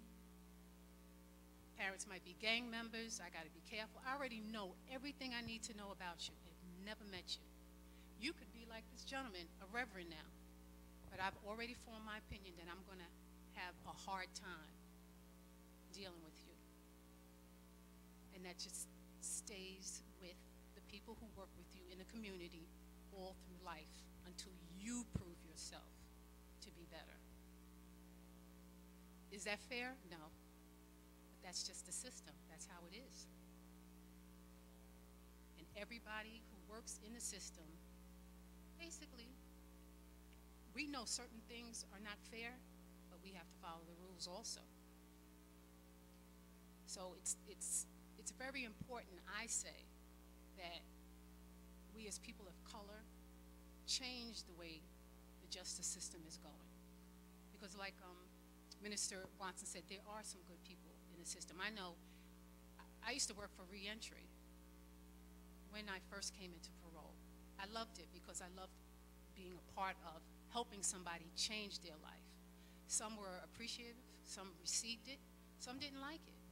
But I always said if I could help one person, that was good enough for me. And so with that, I just say the young gentlemen who have successfully turned their lives around, and I was in Sing Sing at that time too. You must have been in a theological program with Reverend Hunt, right? And this is a good example right here. This is a positive example, and I remember that program with Reverend Hunt. So that's all I have to say about parole. Do any questions later? Thank you, Ms. Watson.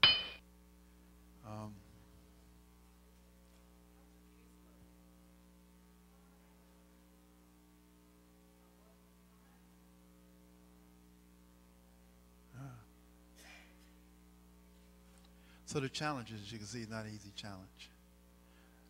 Rather you are a prisoner, or rather you are a staff member. Anybody ever heard the term called cognitive dissonance? Well, I would imagine that for a staff member who's keenly aware of the social repressions and systemic and historical modes of injustice, that while they have a job to do, that they must deal with that. You know what I'm saying? Somehow they get elevated as a professional, and as Ms. Watson said so accurately, do her job. She has to do her job. Maybe Dr. Larry Johnson can shed some light about these kind of challenges that's faced. He's going to come and share his story in his own way. And keep your ears tuned. We'll see what we can glean from these experiences. Praise the Lord, everyone. My name is Dr. Larry Johnson. I'm the commissioner of the Applicant Investigation Unit for the New York City Department of Correction. So I was asked to speak at this panel, and the direction that I come from is that of a person that attended Fisk University for a bachelor's in political science, a master's from Lincoln University, and a doctorate from Fielding Graduate University. And although I like to tell that story first, and then people may say to themselves, okay, well, how do you fit in, right? But I also say that I'm a man from Queensbridge Projects, right?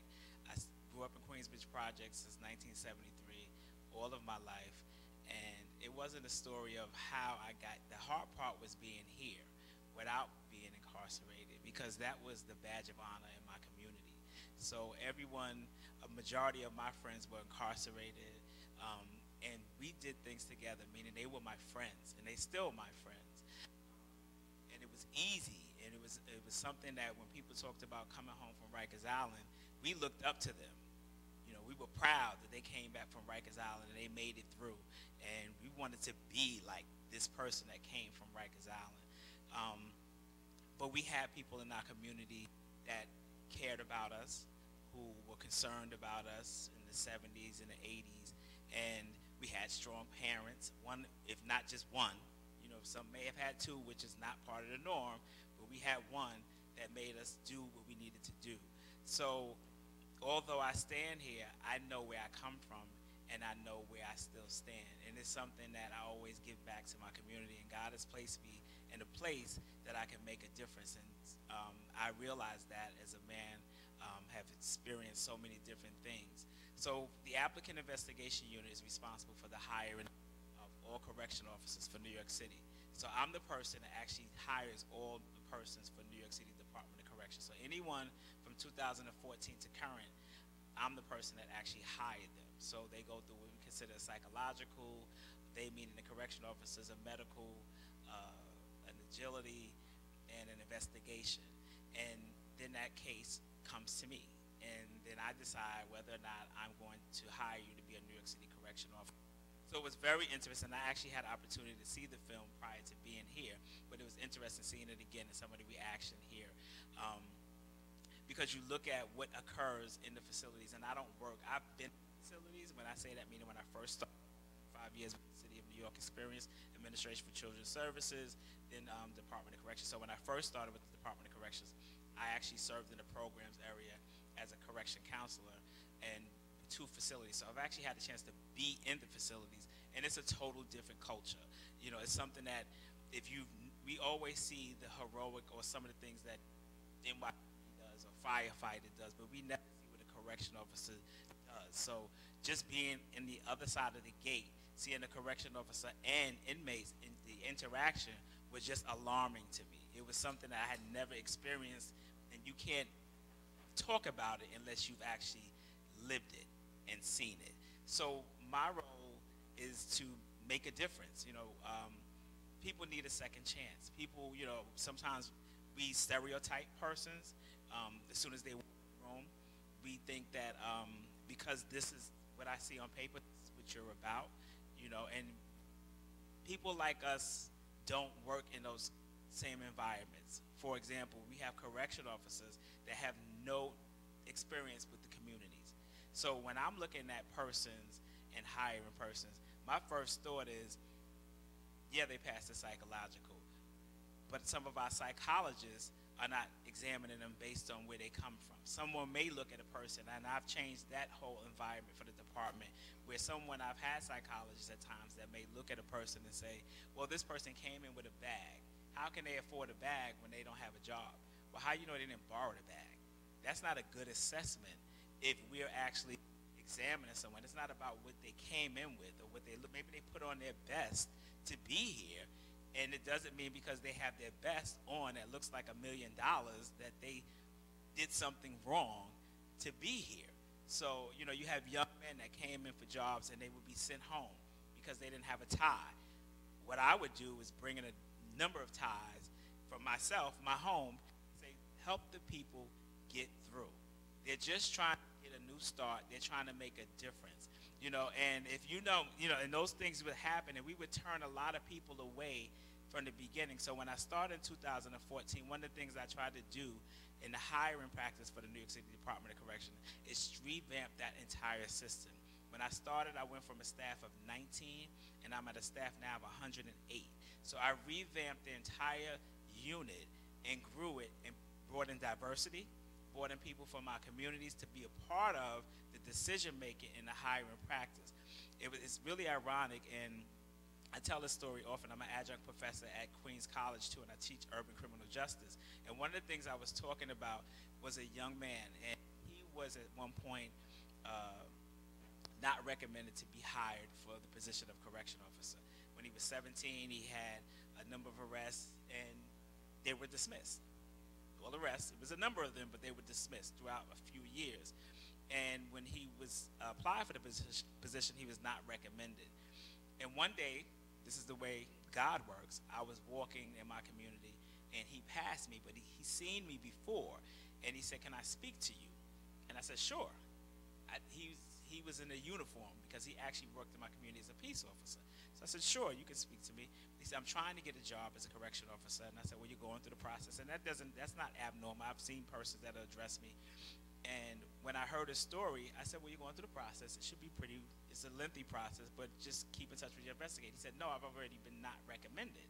So you're not recommended, so then you don't have the job. He said, "Yes, but I went to the appeals and I won."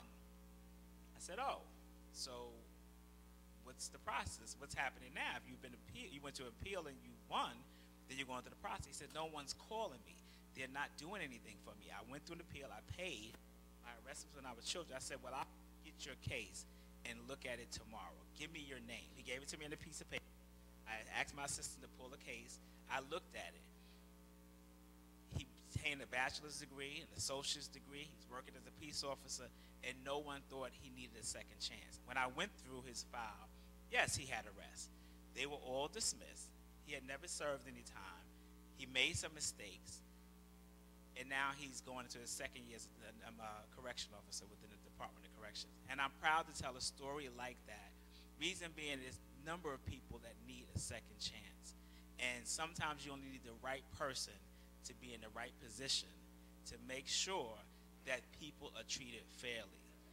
And I'm not there to ensure that we continue to bring people in that are going to bring in contraband, that are gang affiliated and are going to cause more problems, because all those things do exist in the department. But we want people to treat inmates fairly. And some of the times what we don't realize about Rikers Island is we use the term inmates, but they're considered to be detainees. Reason being that those persons are in the facilities, and it's jail versus prison, because that's the only jail in New York City. Those are considered to be detainees. They're there, some because they've been on parole, and maybe something happened while they was on parole. Some can't afford probation or the bail money to get out. So they're there because of certain situations. And the court system has some lengthy process as well. So there have been persons who have been in facilities for 2 years and have been acquitted, found not guilty. So when they're in prison, some of the things that happen, if for that example with the young man that was on this film, he said, "I didn't commit the crime," right? So it's his story. But if he's in there for 7, 8 months, now he may commit a crime because it's just a way of life. Because there's something that may happen, and now the one that didn't commit the crime is the one now that's committing a crime just to stay alive, to survive. So you need people like correction officers who are there, who care about someone, who care about their lives and care about the lives of others. And when I'm at orientation, when I hire them at pre-employment, those are things that I say. You don't know what's going to happen when you walk through that door. You stay alert, you stay alive. But remember, your life is important, and so is the life of an inmate. So they're there, and you're supposed to go home, and one day they're supposed to go home too. And you're there to do your job to the best of your ability. And those are the kind of persons that should be in those facilities, because you're there, and you're there to watch the inmate, the detainee, along with your own life. So I'm trying, and I hope that I kind of bring a spin to the conversation, because sometimes when we look at the Department of Correction, we hear so much of the things that are not happening because they haven't happened. But then there's also people like myself and a lot of my colleagues that are trying to make a difference, because again, those same persons come back to our community, and they come back, and if they know one person cared about them while they was there, one person made a difference while they was there, one person said something to them that they can bring back to the community, it may help a lot of people when they came back to my community and we looked up to them to tell them, don't go that route. Don't go to Rikers. Because when I was growing up, no one said don't go. No one said that's not the best place for you. Everyone said you want to be like Mike. But I just had other people in my life that said, no, you don't want to be like Mike. And it was the one friend of mine who maybe he decided he wanted to be like Mike. So if that one person came back and Mike came back to our community, and I'm using Mike as an example, Mike can tell the other person, you don't want to be like me. Rikers is not a badge of honor. And help them and mentor them so that they don't make that mistake. Because once you get in, it's very hard to get out. It's very hard to get out because you have to live every day and survive. And it's not that you're doing something wrong in it, you're just really trying to survive. And it's important that the correction officers that are there are aware and take the job serious and the career serious, and they do. The ones that we're bringing on now, they do. Because we're making sure, and I'm making sure that anyone I sign on to is really invested in people and trying to make sure that people go home, including themselves, and we all coexist, because that's important in the facilities and in our communities. So again, I think that film is the best way of looking at it, because those things have happened, but we are making some changes to make a better community and a better way of life for everyone in Rikers and outside of Rikers. So I hope that helps everyone. And I'm not sure how long this will be up here, but I'm hoping that I fulfill whatever it is. Thank you. Now, I'm sure that those on the panel, if you want to respond to some things we said first, but we need to give you that opportunity first. Because we don't want this to be something where we lecture you and talk to you. We need to hear from you. You might have some questions. You might have some comments you want to make.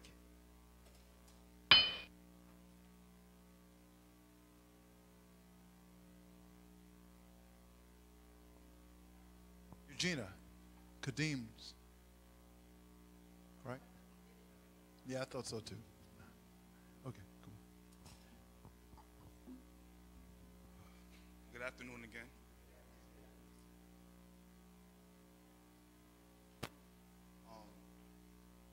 I was scheduled to I guess, give remarks first, but I'm happy that I'm last, because there's a lot of what was said that, with due respect, I wholeheartedly disagree with. I think that obviously the facility is an atrocity. We know that, but I think that that's not the root of our issues. We are not addressing what the real issue are, and it's the issue of the lack of resources in our community, right? In the work that I do, I've done some research, and in this country, young people from the ages of 10 to 21, the crimes that they are charged with, right? Not necessarily that they even committed, that they are charged with, right? Almost 80% of those crimes are economically motivated, right? That's not an issue of criminal justice. That's not a criminal justice issue, right? When you look at our communities, right, and you see the compounding trauma, right, all of that is a result of poverty. All of that is a result of oppression. All of that is a result of racism, right? And these are the things that we are neglecting to speak about when we're talking about the criminal system. In this country, the origin of policing, right, the reason why police were created in this country was to catch runaway slaves, right? That's the reason why police were created. Why do we believe now in 2018, right, that the methodology behind policing and incarceration is going to be any different than it is today, right? Granted, people come out, they return to our communities, we saying that these people have to be supervised or they have to be under some sort of surveillance because they committed some crime, right? But the indictment is on the community, right? It's not that me being on parole, I'm on parole now, I'm currently on parole, right? I'm supposed to get off, this is my fiance, I'm supposed to get off parole on April 11th. Her and I had a vacation booked because to celebrate me getting off parole. I went to parole in March and found out that I wasn't getting off parole for a technical violation. Like we saying these technical violations, but layman people don't understand what that means, right? I was arrested for going to do this same work outside of the city. And when I came back, they locked me up and I was held on Rikers Island for 3.5 months without a new charge, without a new case, right? Without any of that, right? And I had a parole revocation specialist recommend that I go back for a technical violation. Like these are crimes. These are things that for regular people in society, they're not crimes, right? I'm not supposed to frequent establishments that serve alcohol. That's every restaurant in America. I'm not supposed to I'm not supposed to hang out or fraternize with other people that are on post-release supervision or parole or have convictions. How is that possible when 1 in 3 African-American males in this country will be incarcerated at some point in their life? This is what we're not talking about. This is what we're failing to talk about, right? Like technical violations. You mentioned a curfew. How does that? It doesn't protect a community to tell somebody when they can go home and when they can leave in the morning. It doesn't do it that person. It doesn't help me as an individual to tell me when I need to be home, when I could leave, what job I could have, where I could travel to. That doesn't protect society. It doesn't protect me. It actually hinders me, right? If we're serious about true rehabilitation, right, true change, then we need to actually dismantle the system, right? We saying reform. Reform means to improve something, the functionality of something, but at the expense of who? When we saying reform this system, it doesn't help me to do that. It doesn't help me to say, for every 1 month you do good on parole, I'm gonna take 1 month off. It doesn't help me to do that. And frankly, the Pharaoh is not gonna let the people go, right? As much as Moses pleads, Pharaoh is not gonna let the people go because that is against his self and economic interests.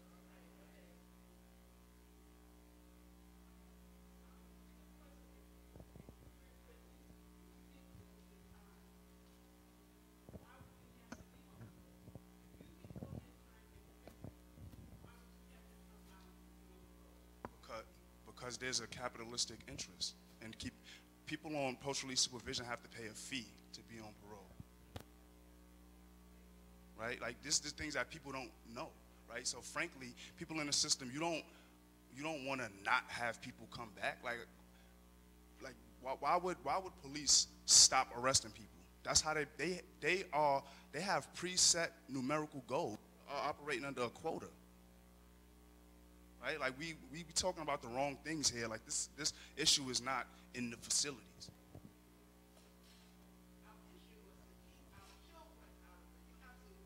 Right.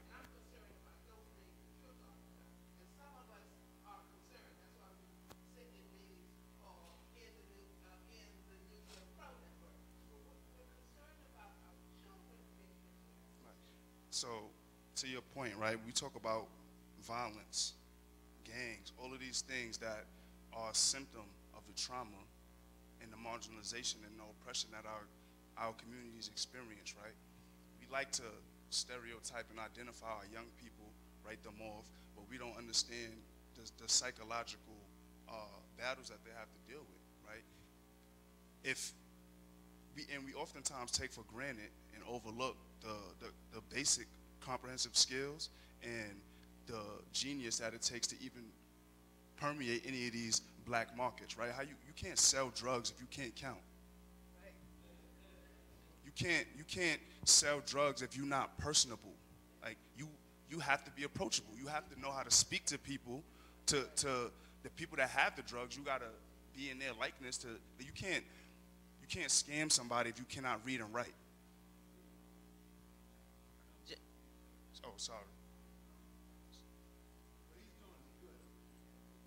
Sorry.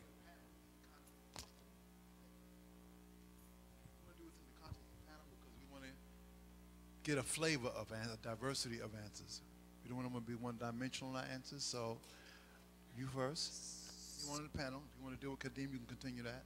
Kadeem, so when you're out on parole and you're required to get a job and housing and yada yada, how do you do that when you have a record? How do you get a decent job where you're being paid and you can survive without going back to where you came from?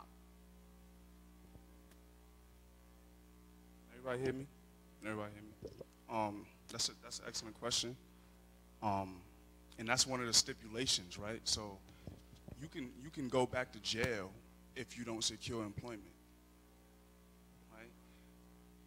But you are barred from opportunity because of your conviction, right? All of us in New York State, most of us probably own a car, right? Most of us. Has anybody ever called the Department of Motor Vehicles? You ever called the DMV in New York? Well, if you do, the person that you're speaking to is in Green Correctional Facility. Right? The person that made your license plate for your car is in Auburn.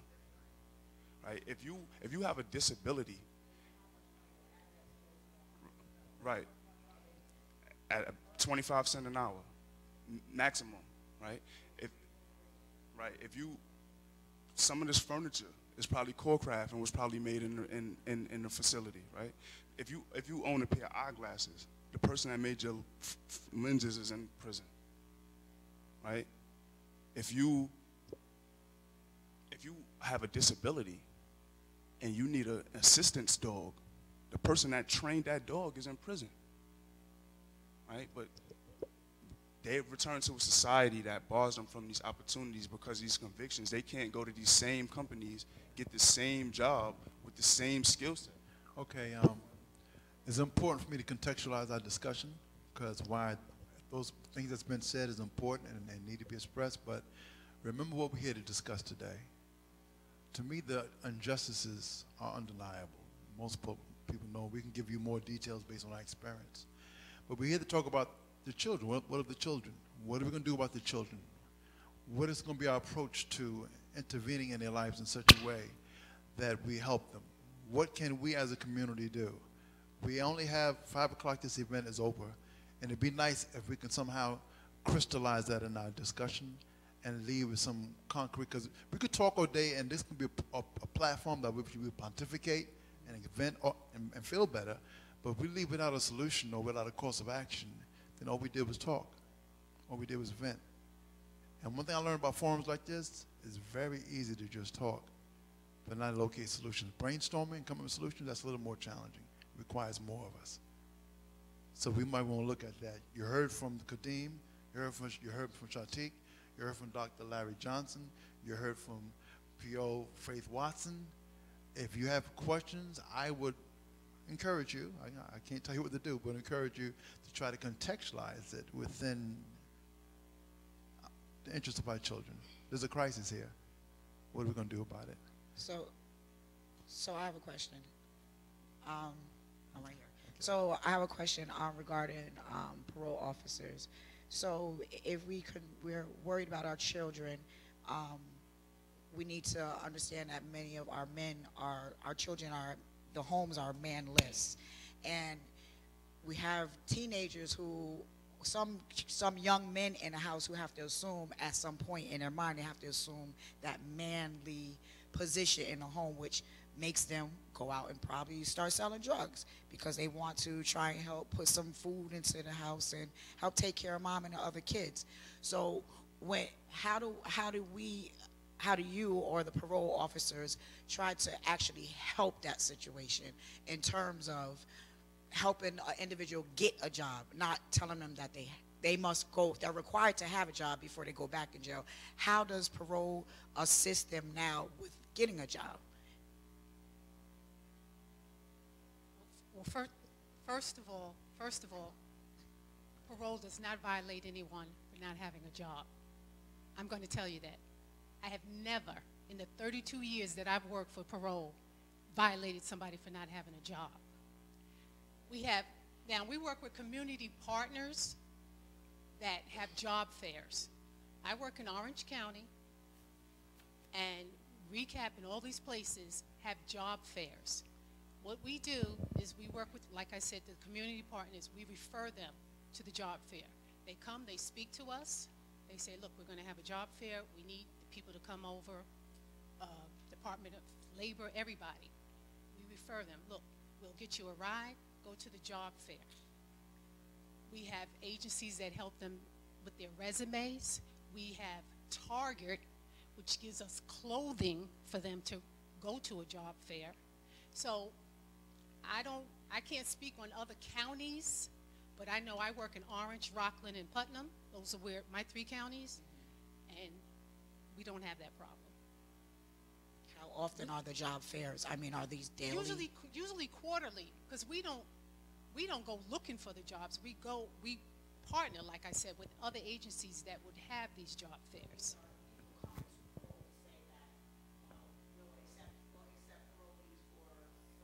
Right. Right. It's a part of the reentry process. We have reentry in all 3 counties. We have people from parole, people from the Department of Labor, Exodus, the other one, Osborne Society. We all community partner, and we have these agencies come for job fairs, some by the Dutchess County Chamber of Commerce. We have vans that bring the people there. They fill out the job applications. Now, is that to say that everybody who comes and leaves there is going to have a job? No. But just like with anybody looking for a job, we get you there. We help you with your resume. It's up to you to pass the interview. You have to be knowledgeable about what your skills are. Some of the skills like core craft, those are industries. We got people in those programs, in the facilities, to learn a skill, because not everybody's college material. Some people could do things with their hands. So we are working proactively in the facility and outside to have people remain in the community and to be employed and to be model citizens. Is it 100? Is the system 100%? No, I'm not going to sit here and say it is. But we're helping more than what people say that we're doing. And it may not look to you, the individual, but there are a lot of people who successfully do not come back to the system. They successfully get off parole and they do not re-enter the system. And so everybody can have a chance. Can we try to keep questions and response like under a minute? That's the rule. You go first. Hi everyone, my name is Safia Baptiste. I'm Kadim's fiance. I'm actually what you would call a community partner. I work for an organization called Workforce One, and we help people find jobs. So I have gone to like parole to see if there were candidates that were interested, and I work in New York City. Most of the time I work for industry organizations, so construction, manufacturing, usually those positions that don't require that you have a high school diploma or GED, or that they're more background friendly. And 9 times out of 10, even those employers are not really interested in hiring people that have had criminal convictions in the past. So I just wanted to make sure that we said that, just to have like real context about how to keep our children away from the system. It's less about, it's less speaking about what parole and probation is doing, and more speaking about how are we going to engage the community in a way that we don't need parole officers, in a way that we don't need prisons and facilities. Because what needs to happen is maybe the parole system can do something where people who are not actually able to find jobs can fund some trainings for them, because that's not something that's happening right now. Working with partners is great, but we have to take ownership of what's happening in our communities, and the way to do that is to fund resources in the community. My question, I know I'm sorry, it's supposed to be under a minute, but my question is for the assistant, no, for, yes, you. That's Dr. Johnson, which is fabulous. How are you able to share your story with youth in the community to show that you've gone to school and you've been in this type of environment before? Are you able to be like a role model for youth in the community? That question, yes. I've actually, well, for the last, not last year, but 3 years prior, I was a mentor with young men and women who were on probation, who were discharged to the community. So I was a mentor with that program, you know, through the church. It was something that not my pastor, but a pastor from the South Bronx on Gun Hill had a mentoring program, and we partnered with the probation in the Bronx. So those, and I did that for 3 years. So, and again, that program was built or designed for mentors who were previously incarcerated to work with young men and women, so they would know, and those men and women that were mentors had done something different in their lives. They obtained jobs, or they could be that true story to tell those men and women that were on probation that they could make a difference in their lives. So although I was never incarcerated, I actually, my dissertation is a study to examine men from the age of 18 to 35 who were discharged from Rikers Island, so to reduce recidivism. So that's something that I've always had a focus on. So I definitely have worked with young men and women with various programs to tell the story, to talk about, because people look and say, well, you know, coming from Queensbridge, the easy part was being incarcerated. And I say the easy part because everyone was doing it. But the hard part is how do you then now get through that? Because I was the one that said at that time, I'm going to school. You know, it was easy for me to stand in front of the school and throw the dice and hang out and do whatever everyone else was doing. And it didn't mean that it was wrong. It seemed right at the time because it was a part of our norm. But I also want to make it known that those persons that came back, someone like me, was still there. And it wasn't just me, myself. It was other people that would embrace them and say, we could do something different. And I wanted to continue that story, so I continue to mentor young men and women as well. Thank you, Dr. Johnson. So clearly there's a direct correlation between public safety and low recidivism rate. And even more significant than that is getting to a place where we don't have to worry about recidivism. In other words, if we can get these babies now, if we can prepare them now, if we can intercede in their lives proactively, then we don't have to worry about them going to prison and having a low recidivism rate. Public safety. And believe it or not, I don't know if you ever thought about this, but the Department of Corrections is an institution that's designed to serve our community. Did you know that? And you are stakeholders that have a say, but we don't know that, and we haven't said nothing. So they have kind of run amok with their policies and the things that they do. When things happen, we don't get involved because prisoners are the one that's often hidden. So we don't see things, not transparency. So as we learn to develop more transparent situations and the community become more involved and have a say about these institutions that serve them. Because why? Because most of those people come out of prison, come back to these communities. So you have a vested interest. You? Somebody have a mic for her? Oh, I'm sorry. She has a mic. Let her speak first. I'm sorry. Then you next. First of all, I want to thank each and every one of you who are here to provide us with a tremendous amount of information. I live in Dutchess County, right here in Poughkeepsie, so I'm concerned about our children in this community, not Rikers Island. With all that, I really appreciate that. Was a difficult film for me to watch. I'm going to tell you that. And I've dealt with these issues for a long time, not as an inside person, but as a community person. So I want each of you, if you can, to tell those of us what we can do in Poughkeepsie to kind of keep our children, you know, from getting into the system. What are things that we could do concretely?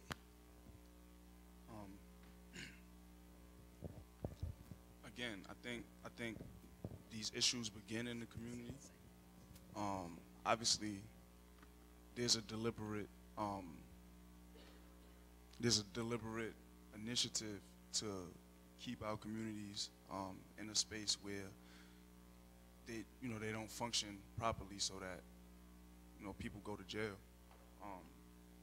But I think it's a matter of just building community resources.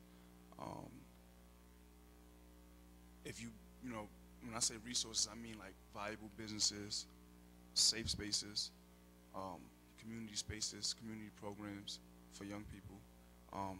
This facility, this church, could be a great resource for that in this neighborhood. When you address the root causes, and I think that the community has the capacity to do that, I think you can offset the target if we focus on how we can bring resource to our own community. You want to say something? Pat, give me the mic, please.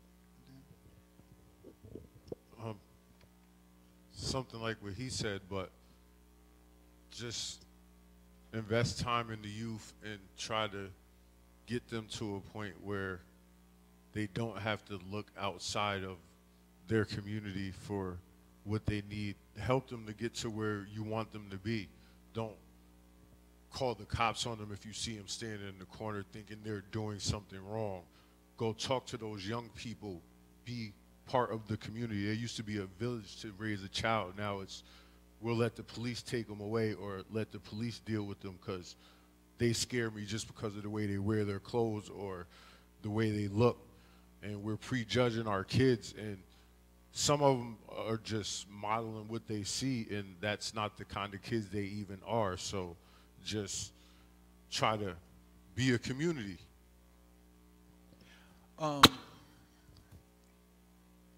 Okay. Again, I commend you, Kadeem. I commend the panel, the whole group, for what you've done today. My question was similar to Mary's. Are there mentoring programs, number one? And then how can we start one? And are there handouts so that we can, you know, small cell groups get together to start the mentoring programs so that our kids don't have to fight this fight? I found that at the Hudson Valley Community Center, we have the Born Again Disciples program, and we have 10 mentors, right? But most of them are Caucasian mentors. Nothing wrong with that, because God called them and charged them to do that. But what does it say about us when we can't raise our own mentors here, when men shy away from that? And I consider the dynamic that a lot of people are simply struggling with their own lives, their own rubber bands and stretch. They might be doing the best they can. And so as a result of that, being preoccupied with the immediate challenges of their lives, they don't want to take on that additional responsibility of being a mentor. But we need men to man up and to put themselves in position to use organizations like the Hudson Valley, because we're always looking for mentors. And I find that my study about mentors, that most organizations are challenged to find mentors. That's challenging. We also need female mentors, women who can be a role model. Yeah. We need women to stand up. And here's another thing that we need to get beyond. Too many of us are afraid of our children. And for Christians, that ought not to be so, because the Bible says that God has not given us a spirit of fear, but of love and a sound mind. So where do we get off on being paralyzed by fear while witnessing the tragedy or the calamity unfolding within our own communities? It's only until we get sick and tired of being sick and tired and trust God to give us the courage, I'm saying, to do what we need to do against that fear. Some of us are afraid of walking in the neighborhood and talk to the kids because we feel that they're unpredictable and quite inclined toward violent, verbal, or physical. So that's another thing we have to consider. But I would say identify the organizations that are already doing work with the children. Support those organizations in any way you can, rather with your presence, rather with things that you can donate. Rather, you might say, well, I don't have much, but I know how to use a computer. And any way that you can help to make a difference. If they're demonstrating that they're helping our children, we should be supporting those organizations.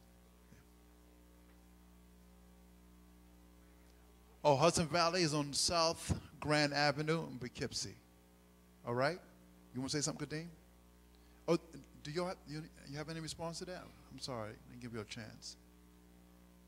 Regard to Reverend Sarah, there are some mentoring programs already in action. Some of the Greek organizations have mentoring programs. I know for boys, Project Thunder is at Vassar College. That's by the Alpha Phi Alpha fraternity. The Deltas have an academy for young women. So the Boys and Girls Club in Newburgh, they have a mentoring program. So there are mentoring programs already in action. You just have to find them out, and I can give you those addresses. And you have to be willing as parents to take your children to the program and be a part of the program. You can't just say, well, I'm going to send them, because sometimes they walk down the street and go a different way. So also, if you don't have one over here, start one. Group of parents get together and start something if you really want your children to be a part of something, because it starts with us.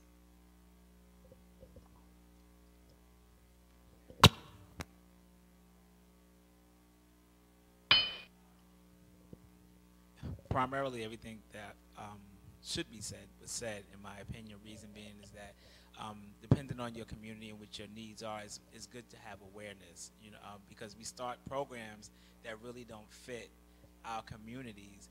So the first thing to do is see what your needs are, in my opinion, so that you know that the program that you start, even if, you know, we talk about churches starting programs, really are the needs of the community, because then you're saying to yourself when you're sitting here, we have everything, but why is no one attending? Because the interest is not for the community. So there should be some community involvement when you start something, and just have a focus group and a town hall meeting so we can see what the needs are, what we need to address, so that everyone benefits from the programs. Because we can start things and we wonder why they're not moving forward. Reason being is, in my opinion, you don't have the involvement of those that, or the interest of those that you put the program in place for.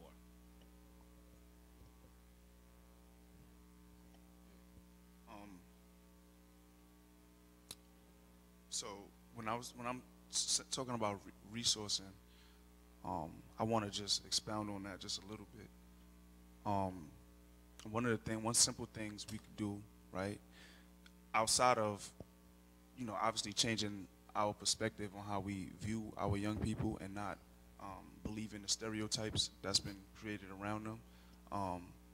You could offer them, opportunity yourself, right? Like, you could hire them to clean your lawn and give them something to do. You could, to the issue of childcare, we could, I think one thing this community could do is, I don't know if you already have, but I know that that's one of the major barriers in our community is childcare. So, in early childhood education. Again, I started a social enterprise in New York City. It's called the Roundtable Project. Roundtable is an acronym. It stands for Regaining Our Underserved Neighborhood Developments by Teaching and Building Leaders Through Entrepreneurship. And what we're doing is we're raising public consciousness about issues impacting the Black community, and then starting businesses to serve as viable resources in those communities. We've also developed 4 different programs, 2 youth programs, a job readiness program, and an entrepreneurship boot camp. All of this in efforts to really give community members the tools and empower community members to, stake claim of our own community and bring the resources that we need here. Thank you. Does anyone have any other questions or comments? Yeah. Cool. Where's the mic at? Got one here, Brother Watson. Thank you, Brother Watson. Thank you. I just have one last comment. Kadeem and I often talk about how childcare is a major issue in a lot of low-income and minority communities, because there's that issue of our young men stepping up in the household. And the reason why our young men are stepping up in the household is because more often than not, mommy can't have a full-time job because she has other kids. She has a difficult time finding employment because she has school-age children. Kids get out of school at 3. Work finishes at 5. There is an issue with when you are not able to make money to support your family because you have to work or you have to parent. So if the community can come together and offer some free services, maybe an after-school program where the kids can stay children and not have to take on that additional responsibility of watching their little brothers and sisters, or mommy is not making enough money because she wants to watch her children, she's working part-time. That's when all of these financial constraints and social constraints start. They start at home. And if you can help mitigate those issues that are happening at home, some of these can be able to be circumvented and be able to be mitigated so that way our sons and daughters are not ending up in prisons. Childcare is a really important thing, and we don't see it as something that's really important, but when you break it down and see that if you can only work until 2 because you have to pick your kids up at 3, that's a problem. And if you leave your kid at school, they are calling ACS on you. So if you have to go pick up your children, your 4 or 5-year-old child, but you're a single parent because maybe the father is in prison, you need resources. A mentorship program is great. It does not mitigate the issues that are happening in the community. That's a fact. That's well said, sister. That's some kind of insight. Okay, who? You? Okay, good. And what's your name? Mahalia. What do you want to say? Hi, I'm Mahalia. I'll be 19 this July. But basically, I just want to say, as a young person, as someone who knows, I don't want to say I have friends, but I know people who people say like, oh, they're a risk. They might end up in the prison system. I just want to say, as a young person, when you are trying to help us, this is, to me, I know I like to be, as being older, I like to be talked to like it's a partnership. I don't want to be told like, you got to do it X, Y, and Z, or you're going to fail. I think every kid is different, and the fear tactic that so many adults try to use with us, that's not going to work with my generation, I can tell you that. I've seen people younger than me, there are so many people, like these kids are fearless out here. I'm not fearless, I'm scared of my mother, but I know people who aren't, you know. I have friends who you see our skin color, they'll talk back to their parents like it's nothing. So trying to scare us and the movie, everything, like this whole thing, this is beautiful, but that's not gonna work for everyone. Someone like me, someone like my brother, that will work on us, but not every kid is the same. So when we approach in these mentorship groups, we have to remember that. Like, you have to remember that everyone's story is different, and just because you think like, yeah, you guys are adults, but not all of these kids are going to view you as that and take what you have to say. And a lot of the times, just because it's like, oh, I went through this and this is how I handled it, they're gonna be like, you know what, I'm not gonna be like you. Like, a lot of these kids' minds, they'll be like, oh, you messed up, I'm not gonna mess up too. And then here they are, now they messed up, you know? So I just wanted to say that, and that's it. Thank you. Thank you, baby.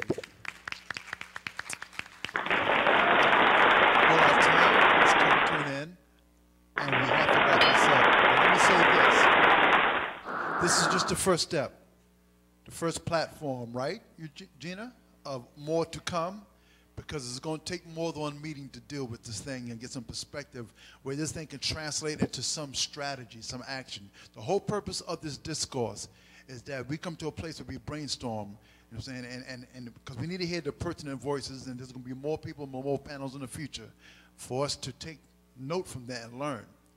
My charge to the young people, you are expected, in fact, you're often written off in society. You are expected to fail on some level by many people in society. You seem to have no value, but we know better. Your community know better, and we know better.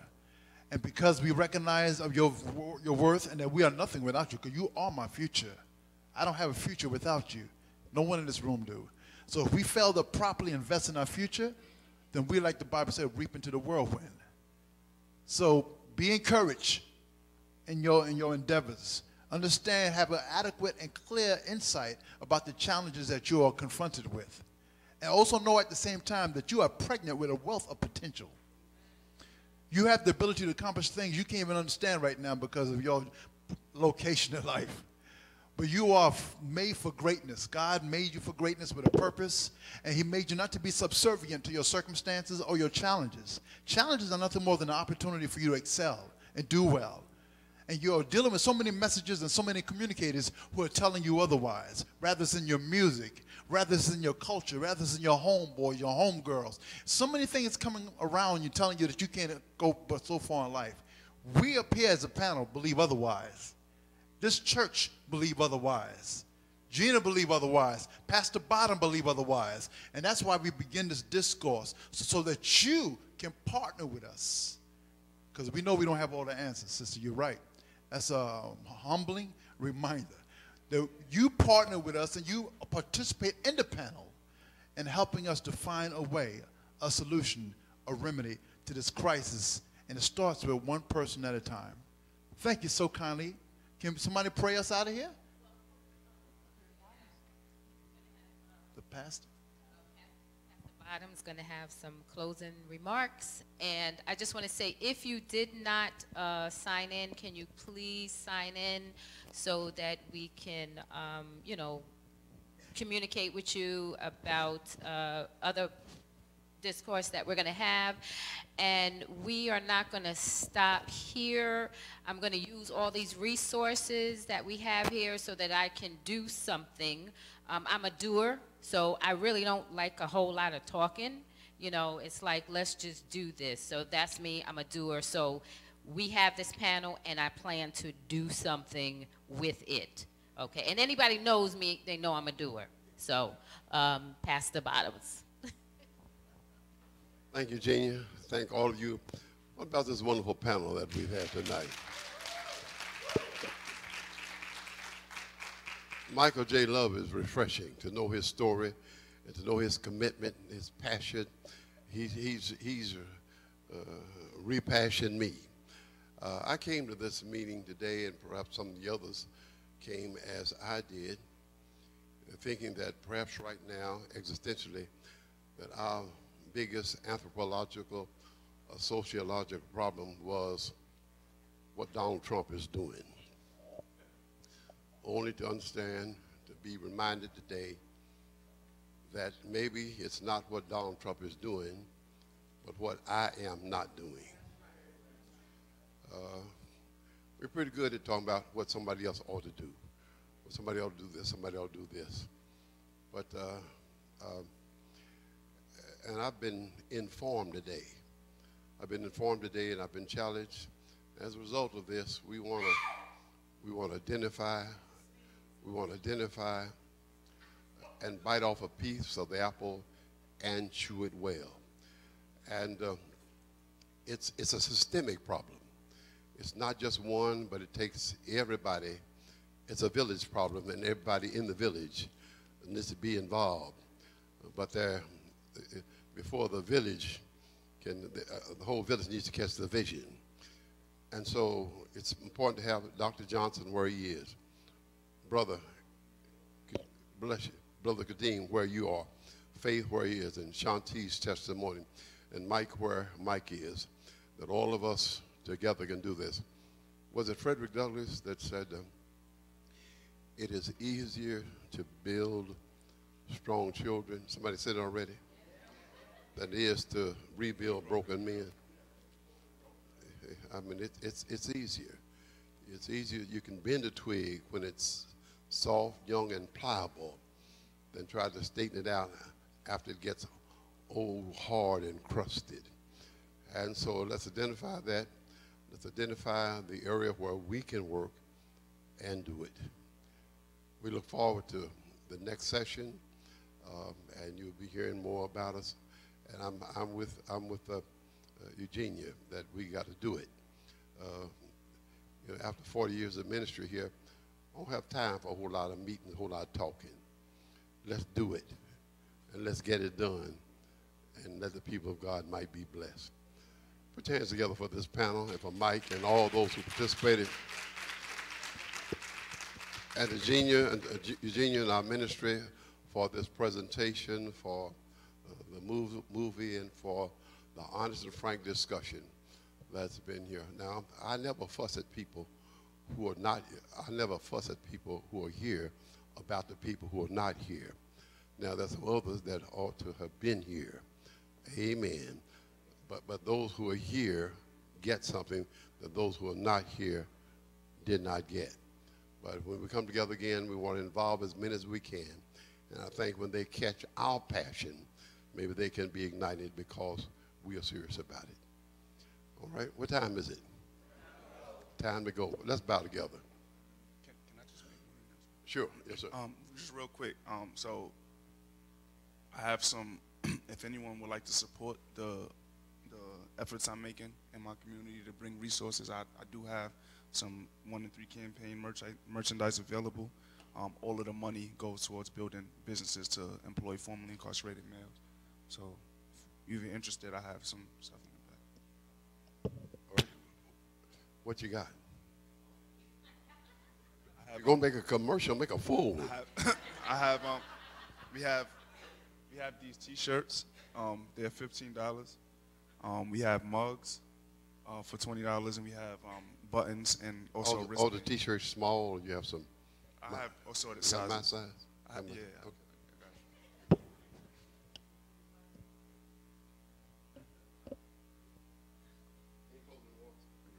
Let's bow.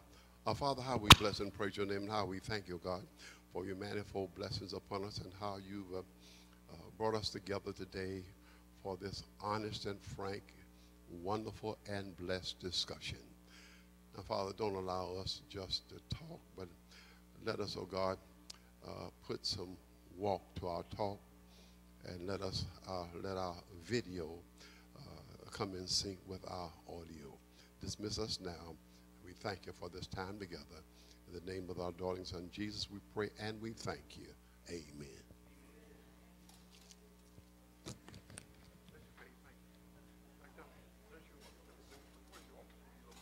We have refreshments